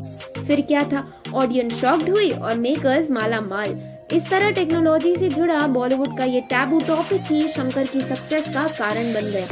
लेकिन अब इसकी दूसरी फिल्म निकलने के बाद ऐसा क्यों लग रहा है कि यही साइंटिफिक कंसेप्ट्स इस सीरीज के फेलियर का कारण बनेंगे और रोबोट 3.0 बनने से पहले ही नकार दी जाएगी। इसे जानने के लिए हमारे वीडियो को अंत तक देखें और अगर आपको हमारा वीडियो पसंद आए तो इसे लाइक और शेयर जरूर करें। दरअसल रोबोट 2.0 को कई क्रिटिक्स ने स्काई-फाई जॉनर का नाम देने के बजाय हॉरर करार कर दिया। आपको तो याद ही होगा किस तरह पक्षी राजन एक ऑर्निथोलॉजिस्ट की भटकती आत्मा का साइंटिफिक वर्जन था। अब आप कहेंगे कि इसे तो वसीकरण ने किंडियन फोटोग्राफी थ्योरी से जस्टिफाई किया था, लेकिन दरअसल सारा पंगा ही इस फ्लॉड जस्टिफिकेशन का है। बिना ज्यादा टेक्निकल टर्म्स में घुसकर कहे तो दरअसल अगर किसी भी फोटोग्राफिक फिल्म के ऊपर कुछ रखा जाए तो उसकी इमेज का इर्द गिर्द एक एक्स्ट्रा लाइट दिखती है, जिसे वसीकरण सर ने पक्षी राजन के ऑरा का नाम दे दिया।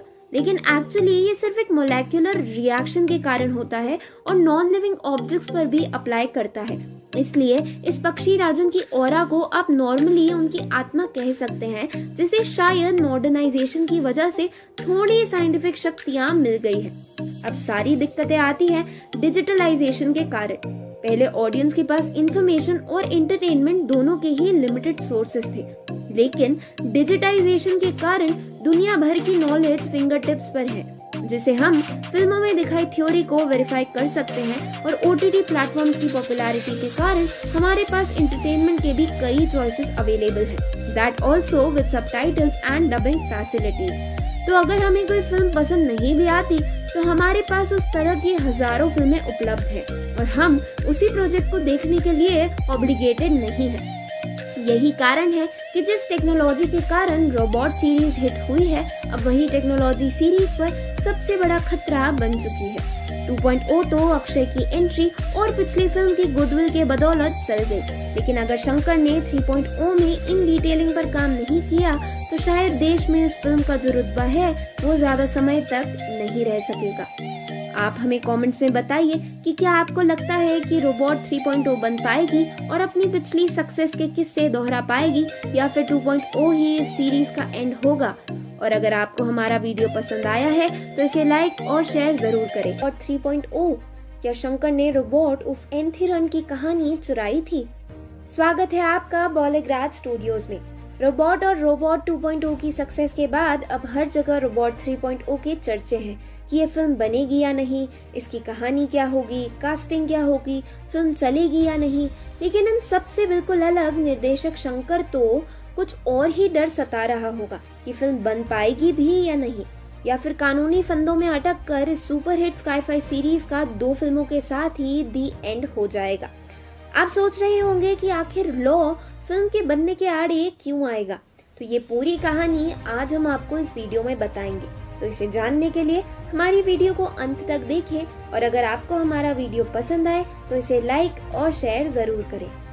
दरअसल डायरेक्टर शंकर पर सीरीज की पहली फिल्म रोबोट उफ एंथिरन की कहानी चुराने के इल्जाम लगाए गए हैं।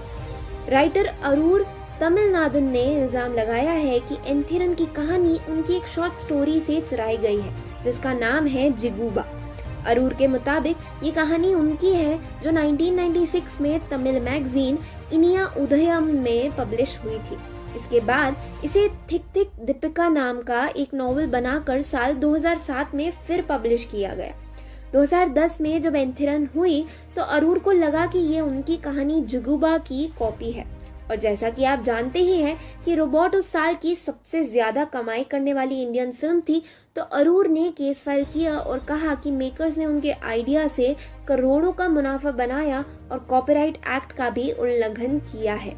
बता दें कि अरूर ने अपनी कहानी और रोबोट फिल्म के बीच 29 कन्विंसिंग सिमिलैरिटीज भी गिनाई थी। शंकर के लॉयर का कहना था कि शंकर ने ये कहानी अरूर की जिगुबा के रिलीज से पहले सोची थी। हालांकि अरूर के वकील ने उनकी इस दलील को अरूर को मिले कलाई ममानी अवार्ड्स दिखाकर खारिज कर दिया। इसी के साथ एग्मोर की कोर्ट ने केस पर कार्रवाई शुरू कर दी थी। शंकर या उनकी लीगल टीम की तरफ से कोई भी कोर्ट के सामने पेश नहीं हुआ, जिसके बाद इस साल की शुरुआत में ही कोर्ट को उनके खिलाफ गैर जमानती वारंट जारी करना पड़ा। अगर आगे भी शंकर कोर्ट से यूं ही भागते रहे तो शायद ही उनकी रोबोट 3.0 को रिलीज की इजाजत मिल सके, और अगर ऐसा हुआ तो फिर समझ लीजिए कि पक्षीराजन अपने साथ चिट्टी को भी ले जाने में आखिरकार कामयाब हो ही गया। आप हमें कमेंट्स में बताइए कि आपको क्या लगता है, शंकर को इस सिचुएशन में क्या करना चाहिए, और अगर आपको हमारा वीडियो पसंद आया तो इसे लाइक और शेयर जरूर करें, और फिल्मी दुनिया से जुड़ी ऐसी ही खबरें जानने के लिए हमारे चैनल को सब्सक्राइब भी। इंतजार कर रहे फैंस के लिए है बुरी खबर। स्वागत है आपका बॉलीग्राड स्टूडियोज में। लगता है एन किरण उर्फ रोबोट के डायरेक्टर को भी एक हमशक्ल रोबोट की जरूरत है जो उनकी जगह कोर्ट में हाजिरी लगवाए। इससे पहले हमने आपको शंकर पर लगे कॉपीराइट चुराने के इल्जाम के बारे में बताया था, जिसे नजरअंदाज करने की वजह से उनके नाम नॉन बेलेबल वारंट भी जारी हो चुका है। अब एक बार फिर शंकर कानूनी मामलों के चंगुल में फंस गए हैं, और बुरी खबर यह है कि इस केस के कारण रोबोट 3.0 की मेकिंग इन्फिनिटी के लिए टल सकती है। ये केस किस बारे में है और इससे अपकमिंग रोबोट फिल्म का क्या रिलेशन है, जानने के लिए हमारे वीडियो को अंत तक देखें, और अगर आपको हमारा वीडियो पसंद आए तो इसे लाइक और शेयर जरूर करें। दरअसल इस केस का सीधा कनेक्शन है शंकर की सुपरहिट फिल्म इंडियन के अपकमिंग सीक्वल से, जिसमें Kamal Haasan lead role play करने वाले हैं। दरअसल ये फिल्म काफी समय से अवेटेड है, और लाइका प्रोडक्शंस ने इस देरी का टोकरा शंकर के कंधे डाल दिया और कोर्ट में शंकर के अपकमिंग फिल्म्स पर तब तक बैन लगाने की मांग की है जब तक कि वो इंडियन 2 कंप्लीट नहीं कर लेते। पहले तो कोर्ट ने दोनों पार्टीज को शांति से आपस में बात सुलझाने की सलाह दी थी, लेकिन अब मांग एक्सेप्ट कर ली गई है। बता दें कि शंकर के पास अब ऑलरेडी अभी 2 फिल्म्स हैं जो इस बैन के कारण टल जाएंगी। ऐसे में रोबोट 3.0 कब शुरू होगी और कब बनकर तैयार हो पाएगी कुछ नहीं कह सकते। हालांकि उम्मीद की एक किरण दिखी है। शंकर ने भी कोर्ट में पिटीशन देते हुए कहा है कि इस देरी के वो जिम्मेदार नहीं है। पहले कमल हसन को मेकअप एलर्जी हो गई, उसके बाद सेट पर एक हादसा हो गया जिसके कारण 3 क्रू मेंबर्स की मौत हो गई, और उसके बाद कोरोना केसेस और लॉकडाउन रिस्ट्रिक्शंस के कारण फिल्म टलती चली गई। इसलिए इस देरी या लॉस में उनकी कोई रिस्पॉन्सिबिलिटी नहीं है। इस पिटीशन के बाद कोर्ट ने केस की नई तारीख दी है। अब इस केस का फैसला क्या होगा, उसी से रोबोट 3.0 की किस्मत तय होगी। लगता है भले ही रोबोट फिल्म विलन चिट्टी और पक्षीराजन के गुस्से से बच गई, लेकिन लॉ के सामने इसे भी घुटने टेकने पड़ेंगे। आप हमें कमेंट्स में बताइए कि आपको क्या लगता है कि क्या इन सभी मुसीबतों को पार कर रोबोट 3.0 बन पाएगी, और क्या इसे भी वही रिस्पांस मिलेगा जो उसके प्रेडेसेसर्स को मिला। और अगर आपको हमारा वीडियो पसंद आया है तो इसे लाइक और शेयर जरूर करें, और फिल्मी दुनिया से जुड़ी ऐसी ही खबरें जानने के लिए हमारे चैनल को सब्सक्राइब भी करें। पाया था क्रोमैन का रोल, क्यों रोबोट 3.0 में नहीं हो सकती हॉलीवुड के किस एक्टर की कास्टिंग। स्वागत है आपका बॉलीग्राड स्टूडियोज में। रोबोट और रोबोट 2.0 शंकर की इन दोनों ही फिल्मों में हमें हॉलीवुड लेवल की सिनेमेटोग्राफी और वर्चुअल इफेक्ट्स देखने को मिले हैं। पहली बार में तो ये गेस कर पाना भी मुश्किल था कि ये इंडियन फिल्म है, लेकिन क्या आप जानते हैं कि रोबोट 2.0 में हॉलीवुड लेवल की सिनेमेटोग्राफी के साथ साथ हॉलीवुड कास्टिंग भी होने वाली थी, लेकिन ऐसा हो नहीं सका। आज इस वीडियो में आपको यही बताएंगे कि आखिर क्यों इस हॉलीवुड स्टार ने कर दिया था फिल्म में काम करने से मना, और आखिर क्यों इस हिस्ट्री को देखते हुए ये अनुमान लगाया जा रहा है कि हमें कभी भी रोबोट सीरीज में बाहर के सितारे देखने को नहीं मिलेंगे। इसे जानने के लिए हमारे वीडियो को एंड तक जरूर देखिएगा, और अगर आपको हमारा वीडियो पसंद आए तो इसे लाइक और शेयर जरूर करिएगा। अगर ऑडियंस से रोबोट 2.0 को एक नाम में डिफाइन करने को कहा जाए तो अधिकतर लोग का जवाब अक्षय कुमार या फिर उनका पक्षीराजन कैरेक्टर होगा, क्योंकि वाकई फिल्म में अपनी एक्टिंग और लुक से उन्होंने सबका ध्यान अपनी ओर खींच लिया। लेकिन अगर हम आपसे कहें कि वह इस रोल के लिए डायरेक्टर की पहली पसंद नहीं थे तो जी हाँ, दरअसल हॉलीवुड के दर्जे की इस फिल्म के विलेन के लिए शंकर ने एक हॉलीवुड शक्ल को चुना था, द फेमस एनोल्ड श्रीवास्तव। सब कुछ लगभग तय था, लेकिन ऐन मौके पर किन्हीं कारणों से बात नहीं बन सकी और कहानी में अक्षय की एंट्री हो गई। वो उस समय काठी के रीमेक को लेकर लाइसा प्रोडक्शन के साथ डीलिंग कर रहे थे। सबने रोल के लिए उन्हें रेकमेंड किया। शंकर को भी इस किरदार के लिए वो परफेक्ट लगे। फिर क्या, बन गए हमारे खिलाड़ी कुमार क्रो कुमार। लेकिन इस इंसिडेंट से एक बात तो क्लियर हो गई कि रोबोट 3.0 में भी हमें कोई हॉलीवुड स्टार देखने को नहीं मिल सकेगा। इस बात का प्रूफ है वो कारण जो डायरेक्टर शंकर और एक्टर एनोल्ड ने दिए।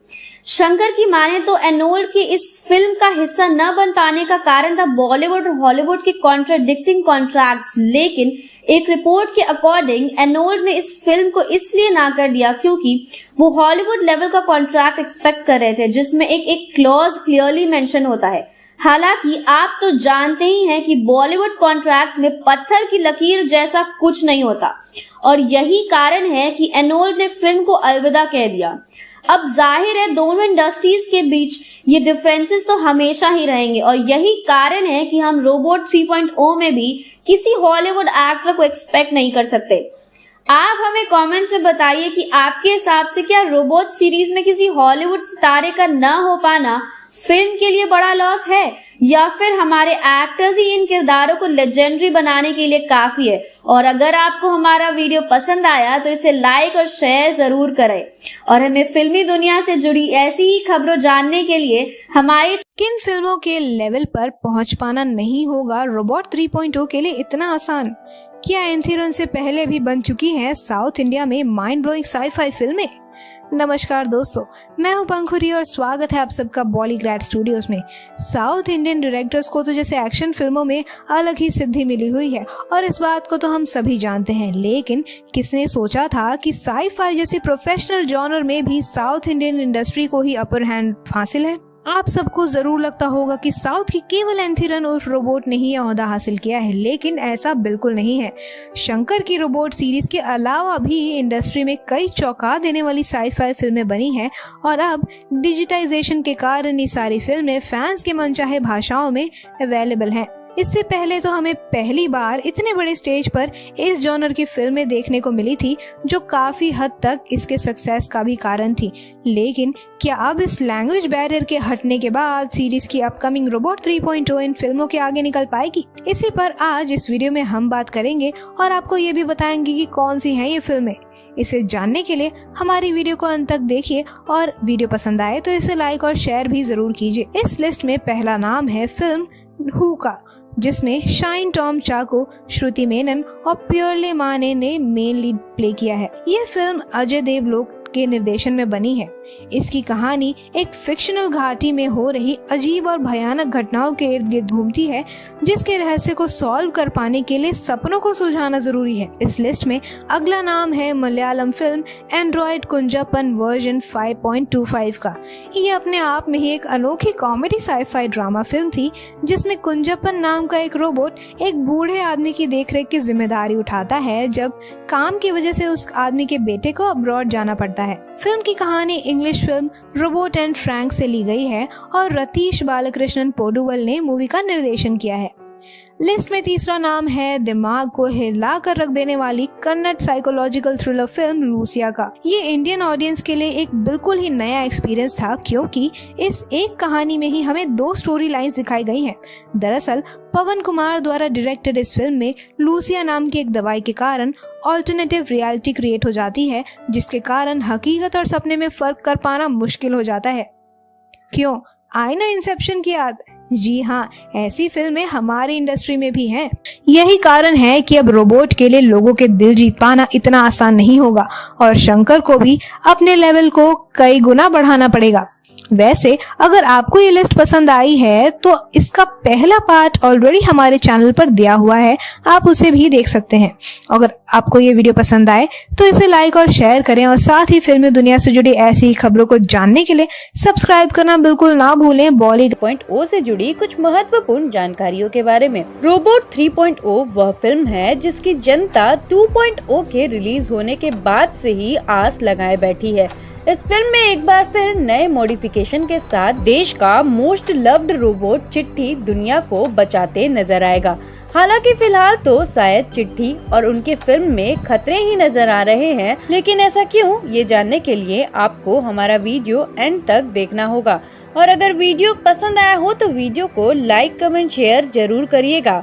हम अपनी पिछली वीडियोस में आपको पहले ही बता चुके हैं कि किस तरह से इस सुपरहिट साइंस फिक्शन सीरीज के डायरेक्टर शंकर एक नहीं बल्कि कई केसेस से जूझ रहे हैं। एक तो राइटर अरुण के साथ उनका प्लेगरिज्म केस, जिसमें उन पर राइटर की स्टोरी चुराकर प्रॉफिट्स कमाने के इल्जाम लगे हैं, और दूसरा है लाइका प्रोडक्शन के साथ उनका all other film band cases, जिसके अकॉर्डिंग लाइका प्रोडक्शन के हिसाब से उनकी अपकमिंग फिल्म इंडियन 2 फिल्म के बनने में देरी की वजह से शंकर है, इसलिए वो चाहते हैं कि जब तक शंकर यह फिल्म को खत्म ना करे तब तक वह किसी भी और फिल्म में काम ना करे।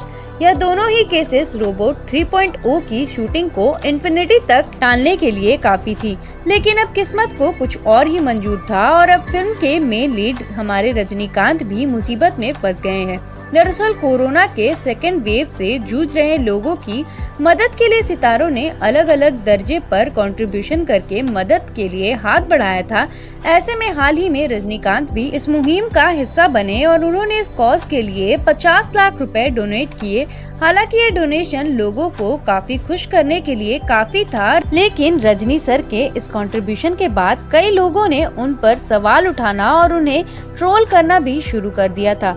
लोगों ने कमेंट्स में पूछा कि सिर्फ इतना ही डोनेशन क्यों। खैर, हम तो यही चाहेंगे कि एक्टर के तरफ उठ रहा उनका गुस्सा जल्द ही शांत हो जाए, क्योंकि इससे पहले भी हमने कई फिल्मों को फैंस के गुस्से के बलि चढ़ते हुए देखा है, जैसे कि आदित्य रॉय कपूर, आलिया भट्ट और संजय दत्त स्टारर सड़क 2 और मेघना गुलजार डायरेक्टेड दीपिका पादुकोण की छपाक, जिससे जाहिर है कि कोई भी यह नहीं चाहेगा। क्या हो सकता है अपकमिंग फिल्म रोबोट 3.0 का सब्जेक्ट मैटर? क्यों रोबोट 2.0 के सक्सेस के बाद मेकर्स और एक्टर्स को बैंक के बजाय कोर्ट के चक्कर लगाने पड़े? इन तमाम सवालों का जवाब मैं आपको दूंगी हमारे इस वीडियो में, तो लास्ट तक बने रहें हमारे साथ। हेलो एवरीवन, एक बार फिर से आप तमाम दर्शकों का तहे दिल से स्वागत है बॉलीग्राज स्टूडियोज में। आज हम इस वीडियो में बात करने वाले हैं अपकमिंग फिल्म रोबोट 3.0 के बारे में।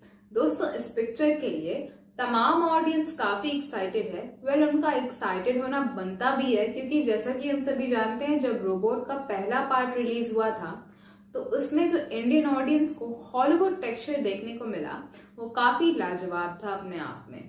एक बेहतरीन कहानी और एक बेहतरीन विजुअल इफेक्ट से सजा था रोबोट का पहला पार्ट, जिसे ऑडियंस ने काफी पसंद किया और इसी वजह से इसका सेकेंड पार्ट भी जल्द ही आया, जिसका नाम था रोबोट 2.0। दोस्तों, रोबोट 2.0 का तो ट्रेलर ही इतना फेमस हो गया था कि दर्शक इसके लिए पागल हो गए थे। अब आने वाले दिनों में रोबोट 3.0 भी रिलीज होने वाली है, लेकिन इसके मेकिंग से पहले ही इस पर काफी डीले चल रहा है। आज इस वीडियो में हम इसी डीले का कारण आपको बताने वाले हैं, तो वीडियो को अंत तक जरूर देखें। दोस्तों, मैं आपको ये बता दूं कि जब रोबोट का पहला पार्ट और सेकेंड पार्ट रिलीज हुआ तो इस पर काफी कंट्रोवर्सी भी हुए थे, और इसी का निपटारा करने के लिए फिलहाल फिल्म के डायरेक्टर शंकर इसके कंट्रोवर्सी के सीन में कोर्ट केसेस में व्यस्त चल रहे हैं, जिस वजह से रोबोट 3.0 के मेकिंग में डीले हो रही है। आने वाले दिनों में इस बारे में और इन्फॉर्मेशन मिलेगी कि रोबोट 3.0 की शूटिंग कब से स्टार्ट होती है। साथ ही मैं आपको ये बता दूं कि रोबोट 3.0 के लिए शंकर को दुगनी मेहनत करनी पड़ेगी, जैसा कि उन्होंने बेंचमार्क अपने लिए सेट कर लिया है रोबोट फर्स्ट पार्ट और रोबोट के सेकेंड पार्ट में ही। दोस्तों, मैं आपको ये बता दूं कि रोबोट 2.0 इतनी बड़ी हिट साबित हुई थी कि इसके लिए डायरेक्टर शंकर और रजनीकांत को कोर्ट तक जाना पड़ा। क्या था पूरा मामला, मैं अभी आपको आगे समझाने वाली हूँ। दरअसल इस फिल्म में अक्षय कुमार ने एक सीन किया था जिसमें उन्होंने मोबाइल टावर को पक्षियों की मौत का जिम्मेदार बताया था। फिर क्या था, सभी मोबाइल कंपनी वालों को ये बात रास नहीं आई और उन्होंने फिल्म के मेकर्स पर केस फाइल कर दिया। Cellular operator of association of India ने एक ओपन लेटर लिखा इंडियन मिनिस्ट्री को, ये कहते हुए कि इस फिल्म में एंटी साइंटिफिक चीजों को प्रमोट किया गया है वेल दोस्तों, इसके बाद फिल्म पर काफी कंट्रोवर्सी भी हुई और फिल्म पर केस फाइल भी हुआ। लेकिन लास्ट में क्या हुआ, रोबोट 2.0 रिलीज हुआ, साथ ही बॉक्स ऑफिस पर तो इस पिक्चर ने कमाल किया ही, इसी के साथ क्रिटिक्स और ऑडियंस को भी काफी पसंद आई। इसी के साथ प्रोवाइडर्स को भी कोई नुकसान नहीं हुआ, क्योंकि जायज सी बात है, अब एक पिक्चर के लिए कोई फोन जैसी जरूरतमंद चीज थोड़ी बॉयकॉट कर सकता है, वो भी आजकल की दुनिया में जब फोन्स हमारे लिए बहुत इंपॉर्टेंट है। दोस्तों, इसी वजह से फिलहाल रोबोट 3.0 के मेकिंग में डीले चल रही है, क्योंकि फिल्म के डायरेक्टर साथ ही रजनीकांत भी कोर्ट केसेस में व्यस्त हैं। इसी के साथ फिल्म के डायरेक्टर शंकर का कहना है कि वो रोबोट 3.0 के लिए उन्हीं टॉपिक्स पर फिल्म बनाना चाहते हैं जो एग्जिस्ट ही नहीं। लाइवा, क्या अभी भी रोबोट 3.0 का हिस्सा बनेंगे रजनी? स्वागत करते हैं आप जुड़ी। क्यों फिर से गिरा डायरेक्टर शंकर पर दुखों का पहाड़? क्यों इस साल रोबोट 3.0 का नहीं बनना है माना जा रहा फिल्म के फेवर में? मैं प्रियंका आप सभी का स्वागत करती हूं बॉलीग्रेड स्टूडियोज में। शंकर बॉलीवुड और टॉलीवुड इंडस्ट्री का बड़ा नाम है, वो शख्सियत जिसके भले ही नाम से आप वाकिफ ना हो, लेकिन उनके काम को इंडिया का बच्चा बच्चा पहचानता है। और ये नाम वर्ल्ड लेवल पर गूंजने लगा जब शंकर ने अपनी रोबोट उर्फ इम्तियान लोगों के सामने पेश की, इंडिया की पहली big budget science fiction film. उसके बाद फिल्म के सीक्वल ने भी बॉक्स ऑफिस पर सुनामी ला दी और अब इसके टीजर पार्ट के भी इंतजार फैंस बेसब्री से कर रहे हैं, जिसका हिंट खुद डायरेक्टर ने दिया था 2.0 की प्रेस कॉन्फ्रेंस में, जिसमें उन्होंने बताया था कि उनके पास इसके लिए आइडिया जरूर है और अगर इस आइडिया को एक कहानी मिल गई तो रोबोट 3.0 जल्द आएगी। जैसा कि आप जानते ही हैं, ये साल नायक इंडियन रोबोट सीरीज जैसी बड़ी बड़ी फिल्में बनाने वाले शंकर के लिए कुछ खास अच्छा नहीं है। उनके नाम पर वेलेबल वारंट जारी कर दिया गया। फिर लाइका प्रोडक्शंस ने भी शंकर पर अपने नुकसान का इल्जाम लगाते हुए उनकी सभी अपकमिंग फिल्मों पर रोक लगाने की मांग की और कुछ ही दिनों पहले उनके क्लोज फ्रेंड डायरेक्टर थमीरा की भी कोरोना के कारण डेथ हो गई। हाल ही में उनकी मां एस मुतलकश्मी की मौत हो गई। वो 88 साल की थी और उम्र की तकलीफों से ही उनका देहांत हुआ। कल डायरेक्टर्स और एक्टर्स ने ट्वीट कर इस खबर पर शंकर के साथ सहानुभूति जताई।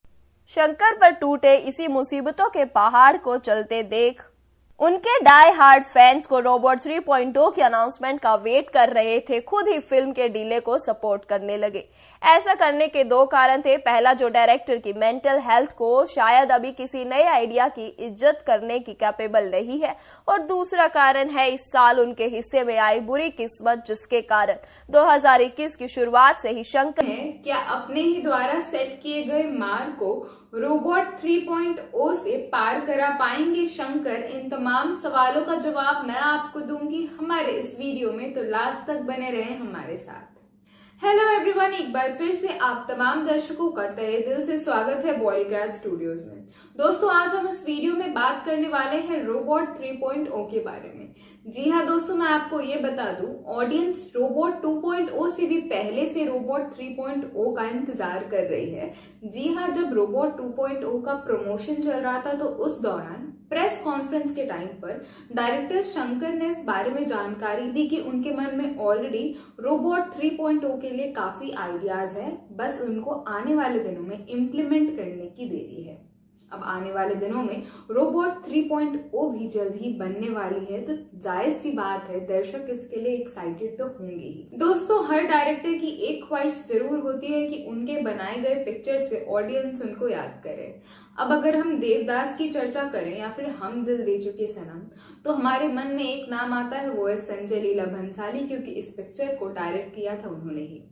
अगर हम बाहुबली के बारे में सोचते हैं तो हम राजमौली को याद करते हैं। ठीक उसी तरह हमारे मन में जब भी रोबोट का ख्याल आता है तो हम डायरेक्टर शंकर को याद करते हैं। आपको बता दूं, शंकर साउथ के तो एक फेमस डायरेक्टर हैं ही, साथ ही उन्होंने बॉलीवुड के भी कई फिल्मों में अपना हाथ बढ़ाया है। आज हम इस वीडियो में उन्हीं फिल्मों के बारे में कुछ खास चर्चा करने वाले हैं, तो इस वीडियो को अंत तक जरूर देखें। शुरुआत करते हैं अनिल कपूर की one of the most iconic फिल्मों में से एक नायक से। जी हाँ, इस फिल्म में अनिल कपूर ने एक दिन के चीफ मिनिस्टर का किरदार निभाया था। आप सभी ने ये फिल्म तो देखी ही होगी। दोस्तों, इस फिल्म में परेश रावल, रानी मुखर्जी और साथ ही हमारे कुछ तो गड़बड़ है दया वाले एसीपी प्रद्युमन भी दिखाई दिए थे। इंटरेस्टिंग बात यह है कि नायक को डायरेक्ट किया था शंकर ने। जी हाँ, जैसा कि मैंने आपको पहले ही बताया, शंकर ने ना सिर्फ साउथ की फिल्मों को बल्कि कई बॉलीवुड की फिल्मों को भी डायरेक्ट किया है। नायक पिक्चर तो कितनी पॉपुलर हुई थी ये हम सभी को पता है। वक्त बदल गया लेकिन लोग आज भी नायक फिल्म को देखना पसंद करते हैं। आज की हमारी लिस्ट में सेकंड फिल्म वो है जिसने रजनीकांत को रातों रात सुपरस्टार बना दिया। जी हाँ, इस फिल्म की जितनी तारीफ की जाए कम है, चाहे वो इसके एक्शन सीन्स हो या फिर थ्रिलिंग ड्रामा या फिर इसकी डायलॉग डिलीवरी या फिर रोमांस का प्रेजेंटेशन, सब कुछ एकदम लाजवाब था। हम बात कर रहे हैं शिवाजी द बॉस की। वैसे तो ये फिल्म टॉलीवुड की है लेकिन बॉलीवुड में भी दर्शकों ने इसे काफी पसंद किया। दोस्तों, आपको शिवाजी का वो कॉइन स्टंट तो याद ही होगा। मैं आपको बता दूं, शिवाजी द बॉस को भी शंकर ने ही डायरेक्ट किया था। दोस्तों, इन तमाम फिल्मों से आपको इतना तो पता लग ही गया होगा कि शंकर ना सिर्फ टॉलीवुड में बल्कि बॉलीवुड में भी इतने पॉपुलर क्यों हैं। शंकर केवल वो नहीं है जिन्होंने रोबोट बनाई, बल्कि कई दूसरी फिल्मों को भी बनाया है जो दर्शकों को आई थी काफी पसंद, जिसमें से ये तमाम फिल्म भी शामिल है। दोस्तों, आने वाले दिनों में डायरेक्टर शंकर की रोबोट 3.0 भी रिलीज होने वाली है, जिसके लिए निश्चित तौर पर उनके तमाम फैंस तो बहुत एक्साइटेड हैं ही, साथ ही वो खुद इस फिल्म के लिए बहुत नर्वस हैं क्योंकि उनको अपना ही बनाया हुआ रिकॉर्ड और बेंचमार्क एक नया सेट करना होगा रोबोट 3.0 के जरिए। शंकर ने 2.0 के दौरान इस बारे में जानकारी दे दी थी कि उनके मन में काफी आइडियाज है रोबोट 3.0 को लेकर, बस उसे इम्प्लीमेंट करना बाकी है। जैसे ही इसे इम्प्लीमेंट किया जाएगा, रोबोट 3.0 पर भी काम शुरू हो जाएगा। दोस्तों, हम सभी तो बहुत एक्साइटेड हैं रोबोट 3.0 को लेकर और हम यही उम्मीद करते हैं कि शंकर की बाकी फिल्मों की जैसे ये फिल्म भी बॉक्स ऑफिस पर अच्छी खासी कमाई करे। दोस्तों, आप हमें कमेंट सेक्शन में जरूर बताइए कि आप इस अपकमिंग फिल्म रोबोट 3.0 के लिए कितने एक्साइटेड हैं। फिलहाल इस वीडियो में आज के लिए बस इतना ही। मुझे यानी अपर्णा का ये बड़ा नाम क्यों इस मीटिंग को रोबोट 3.0 से कनेक्ट किया जा रहा है, इन तमाम सवालों का जवाब मैं आपको दूंगी हमारे इस वीडियो में, तो लास्ट तक बने रहें हमारे साथ। हेलो एवरीवन, एक बार फिर से आप तमाम दर्शकों का तहे दिल से स्वागत है बॉलीग्राज स्टूडियोज में। दोस्तों, अभी तक रोबोट 3.0 की अनाउंसमेंट भी नहीं हुई है लेकिन फैंस इस अपकमिंग प्रोजेक्ट के लिए काफी एक्साइटेड नजर आ रहे हैं। दोस्तों, मैं आपको बता दूं, उनका एक्साइटेड होने का कारण है रजनीकांत और शंकर। जी हाँ, दो प्रोमिनेंट लीडर्स इस फिल्म के साथ जुड़े हैं तो फैंस का एक्साइटमेंट लेवल तो बढ़ेगा ही। दोस्तों, रजनीकांत फिल्म इंडस्ट्री का ऐसा नाम है जिन्होंने ना सिर्फ साउथ की इंडस्ट्री में बल्कि पूरे देश में अपना एक अलग पहचान, अपना एक अलग रुतबा बनाया है फैंस के बीच। लोग उन्हें भगवान के जैसे पूजते हैं। तो वहीं दूसरी तरफ अगर बात करें डायरेक्टर शंकर की, तो उन्होंने फिल्म इंडस्ट्री को बताया कि साइंटिफिक फिल्म का मतलब क्या होता है। वेल दोस्तों, इन दोनों की जोड़ी को अगर एक पिक्चर के लिए साथ ले आया जाए तो कैसा होगा। हमने रोबोट में तो देख लिया, अब आने वाले दिनों में रोबोट 3.0 भी रिलीज होने वाली है, तो हम इस धाकड़ जोड़ी को एक बार फिर से देखने वाले हैं। दोस्तों, मैं आपको बता दूं, बीते दिनों रजनीकांत के कुछ फोटो सोशल मीडिया पर काफी फेमस और वायरल हो रहे थे। जी हाँ, मोहन बाबू के साथ उनकी ली गई पिक्चर काफी वायरल हो रही थी सोशल मीडिया पर। दोस्तों, मैं आपको बता दूं, रजनीकांत ने अपनी फिल्म की शूटिंग खत्म कर मोहन बाबू के घर में 2 दिन का वक्त बिताया था हैदराबाद में। इसके बाद दोनों ने फोटो खिंचवाई थी जिसे मोहन बाबू ने अपने सोशल मीडिया हैंडल पर अपलोड किया और अपलोड के साथ ही फैंस के बीच ये चर्चा होने लगी कि क्या मोहन बाबू भी अपकमिंग प्रोजेक्ट यानी रोबोट 3.0 में नजर आ सकते हैं। दोस्तों मैं आपको ये भी बता दूं, जिन लोगों को नहीं पता है, मोहन बाबू साउथ इंडस्ट्री के लेजेंडरी एक्टर और साथ ही मशहूर प्रोड्यूसर हैं। तो उनका अगर रोबोट 3.0 के साथ जुड़ाव हो जाए तो ये फिल्म के लिए काफी अच्छा होगा, क्योंकि जैसा कि हम सभी जानते हैं रोबोट 3.0 एक हाई बजट की मेगा फिल्म होने वाली है। इसमें जितने ज्यादा इन्वेस्टर्स होंगे फिल्म को उतना ही प्रॉफिट भी मिलेगा। अक्सर ही मोहन बाबू अपने प्रोजेक्ट में थ्रिलर, सस्पेंस, ड्रामा और साथ ही साइंटिफिक फिल्मों पर ज्यादा काम करते हैं। रोबोट पहले से ही एक एस्टैब्लिश्ड सीरीज है जिसका फैंस के बीच काफी क्रेज है, तो मोहन बाबू के लिए भी ये एक रिस्क नहीं होगा, उनके लिए भी ये प्रोजेक्ट फायदेमंद ही साबित होने वाला है। अब मोहन बाबू फिल्म से जुड़ते हैं या नहीं ये तो हमें आने वाले दिनों में ही पता चलेगा, जब फिल्म की ऑफिशियल यूनिट इस बारे में अपनी अनाउंसमेंट करेगी। दोस्तों आप हमें कमेंट सेक्शन में जरूर बताइए कि आप रोबोट 3.0 के लिए कितने एक्साइटेड हैं। फिलहाल इस वीडियो में आज के लिए बस इतना ही। मुझे यानी अपर्णा वत्स को दीजिए इजाजत। अगर ये वीडियो पसंद आई हो तो इसे लाइक और शेयर करना बिल्कुल। एक्सपीरियंस को रोबोट 3.0 में अपनी ताकत बना पाएंगे डायरेक्टर शंकर। नमस्कार दोस्तों, मैं हूं पंखुरी और स्वागत है आप सबका बॉलीग्रैड स्टूडियोज में। रोबोट 3.0 वो फिल्म है जिसकी सिर्फ अनाउंसमेंट ही सभी अपकमिंग फिल्म्स को टक्कर देने के लिए काफी है, क्योंकि इस फिल्म को ऑलरेडी रोबोट सीरीज की सक्सेस का सहारा है और सेलिंग पॉइंट के तौर पर सुपरहिट फिल्मों के डायरेक्टर शंकर और सुपरस्टार थलाइवा तो है ही।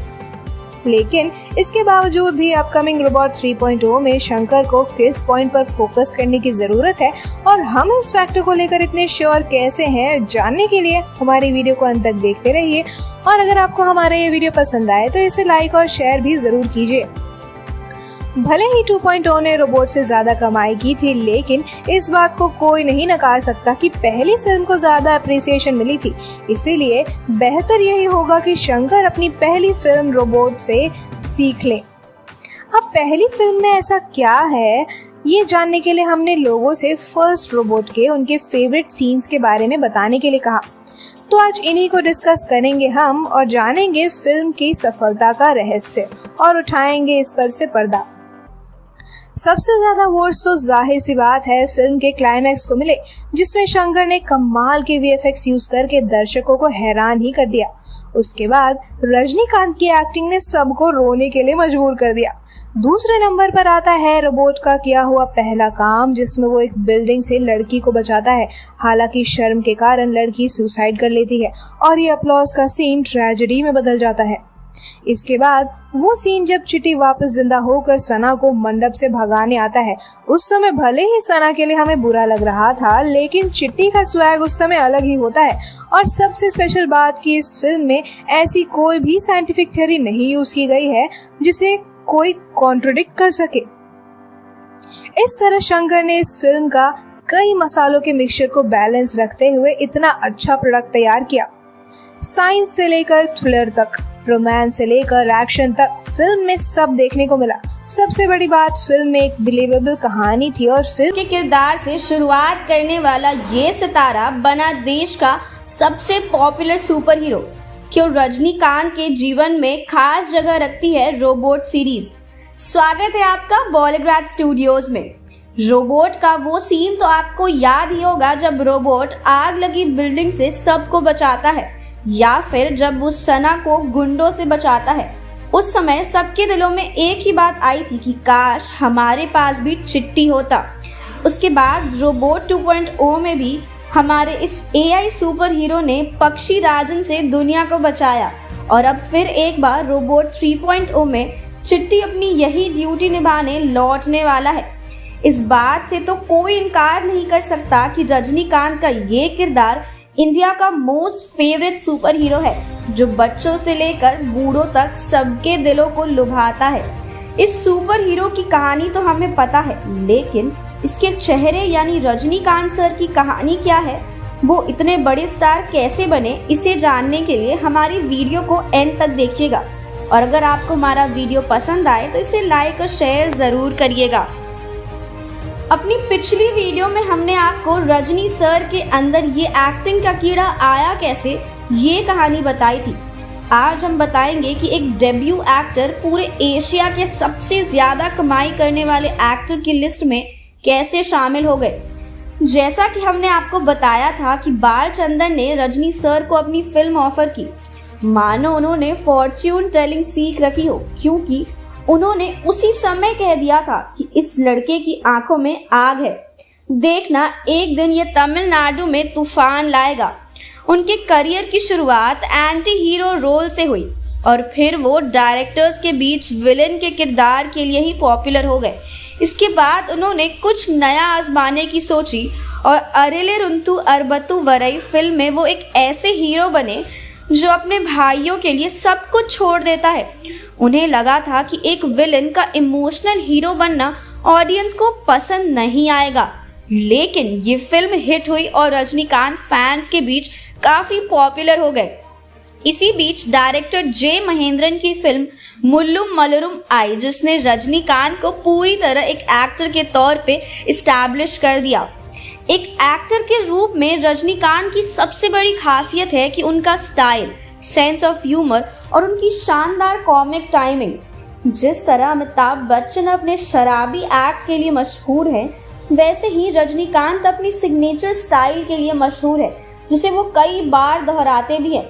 उनका ये स्टाइल हमें रोबोट में भी देखने को मिलता है, बस थोड़े रोबोटिक अंदाज में। एक बार फिर रोबोट 3.0 में वो दर्शकों का ये फेवरेट किरदार निभाने के लिए तैयार है। विलन, हीरो, सेवियर, अपने सारे रूप तो ये रोबोट पहले ही दिखा चुका है। अब ये देखना दिलचस्प होगा कि रोबोट 3.0 में हमें इस मनचले रोबोट के कौन से नए अंदाज देखने को मिलते हैं। और अगर आपको हमारा वीडियो पसंद आए तो इसे लाइक और डायरेक्टर शंकर ने इस फिल्म सीरीज के ऊपर काफी मेहनत की है, स्पेशली अपने फिल्म के लीड कैरेक्टर चिट्टी के ऊपर।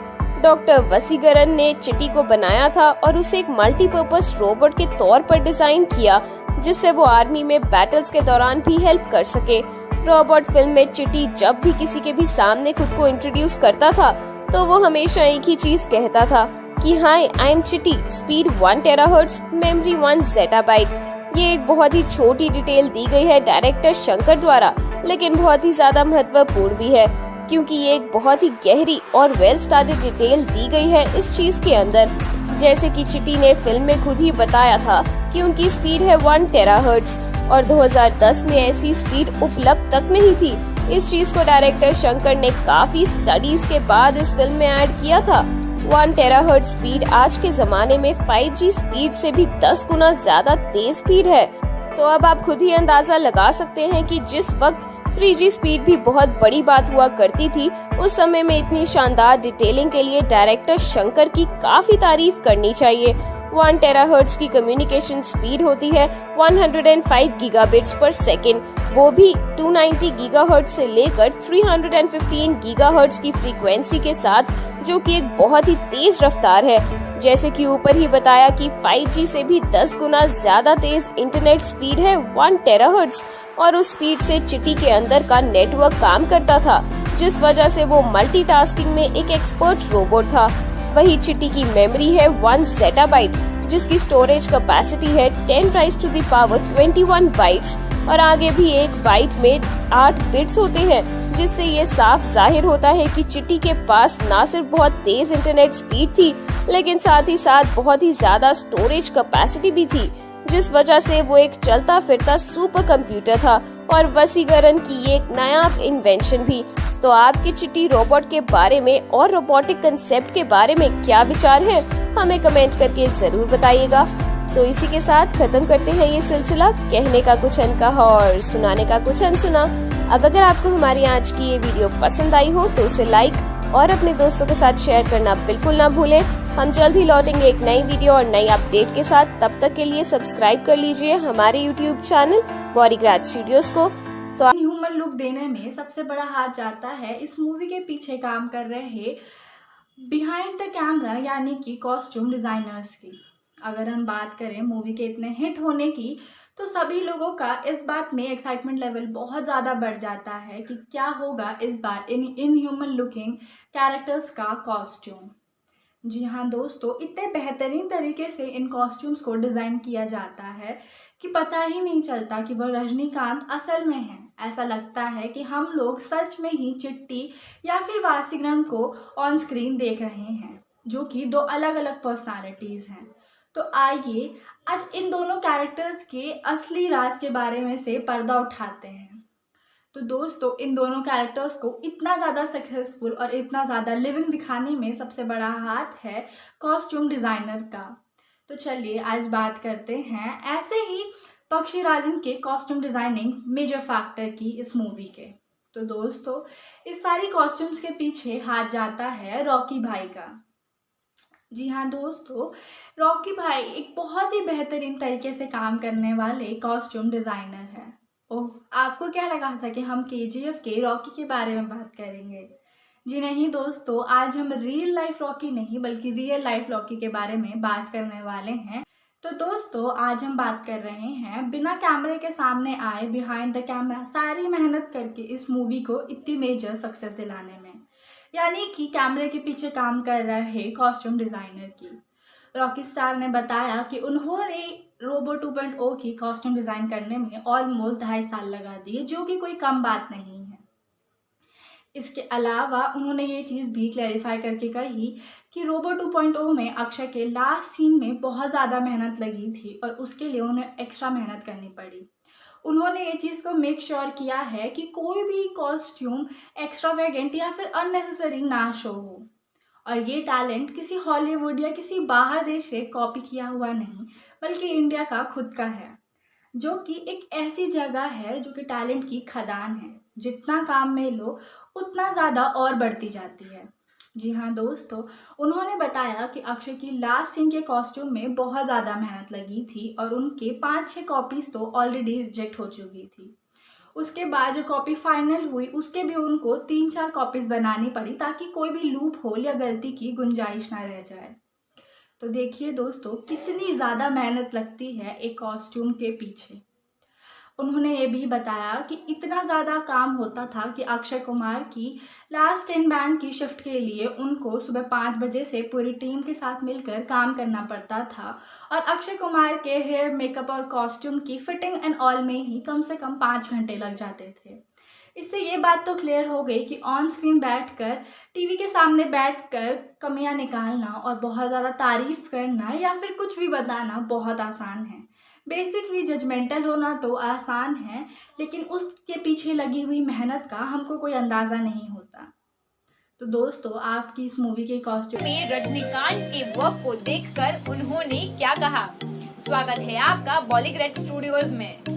रोबो 3.0 की खबरें आग पकड़ रही है और फिल्म से जुड़ी हर अपडेट को जंगल की आग जैसा ही रिस्पांस मिल रहा है। फिल्म की कास्टिंग, डायरेक्टर से लेकर DOP या फिर किसी भी क्रू मेंबर से जुड़ी हो, कोई भी खबर आप नहीं होती। जाहिर है क्योंकि ये सीरीज है ही इतनी खास कि फैंस तो क्या सेलिब्रिटीज भी इसकी तारीफ करने से खुद को रोक नहीं पाते हैं। यहाँ तक कि हॉलीवुड की जानी मानी हस्तियों ने भी फिल्म, डायरेक्टर और एक्टर की तारीफों के फूल बांध रहे हैं। इस इंटरनेशनल फिल्म से इंस्पायर्ड और अट्रैक्टेड लिस्ट में एक और बड़ा नाम शुमार हो गया है। ये कौन है और इन्होंने क्या कहा, जानने के लिए हमारे वीडियो को अंत तक देखते रहिएगा। और अगर आपको हमारा वीडियो पसंद आया तो इसे लाइक और शेयर और हमारे चैनल को सब्सक्राइब करना ना भूलिएगा। इससे पहले भी हम आपको अपनी एक वीडियो में एवेंजर्स एंड गेम के डायरेक्टर जो रूसो के फिल्म रोबोट को लेकर बयान का खुलासा कर चुके हैं।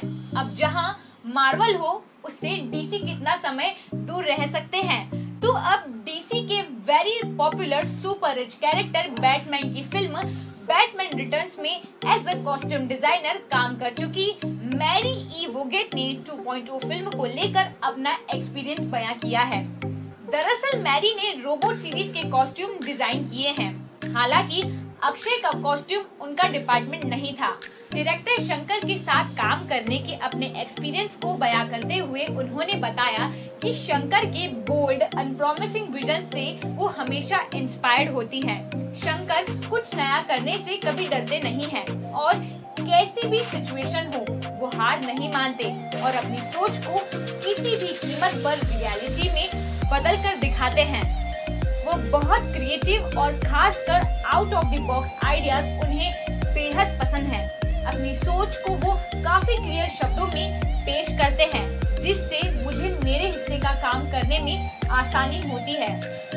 रजनीकांत सर के साथ काम करने के बारे में भी उन्होंने कहा कि चिट्टी का वो सूट जो उन्हें हीरोइक और स्ट्रॉन्ग दिखाता है, उसे कैरी करना बहुत मुश्किल था, लेकिन रजनी सर की डेडिकेशन के कारण ये भी पॉसिबल हो गया। अपनी अगली वीडियो में फिल्म की कॉस्ट्यूम डिजाइनिंग से जुड़े कुछ और हैरान करने वाले फैक्ट्स हम आपके साथ शेयर करेंगे। और अगर आपने जो रूसो वाला हमारा वो वीडियो मिस कर दिया है तो आप प्लेलिस्ट से उसे देख सकते हैं। और अगर आपको हमारा ये वीडियो पसंद आया है तो इसे लाइक और शेयर जरूर करें। और फिल्मी दुनिया से जुड़ी ऐसी ही खबरें जानने के लिए हमारे चैनल को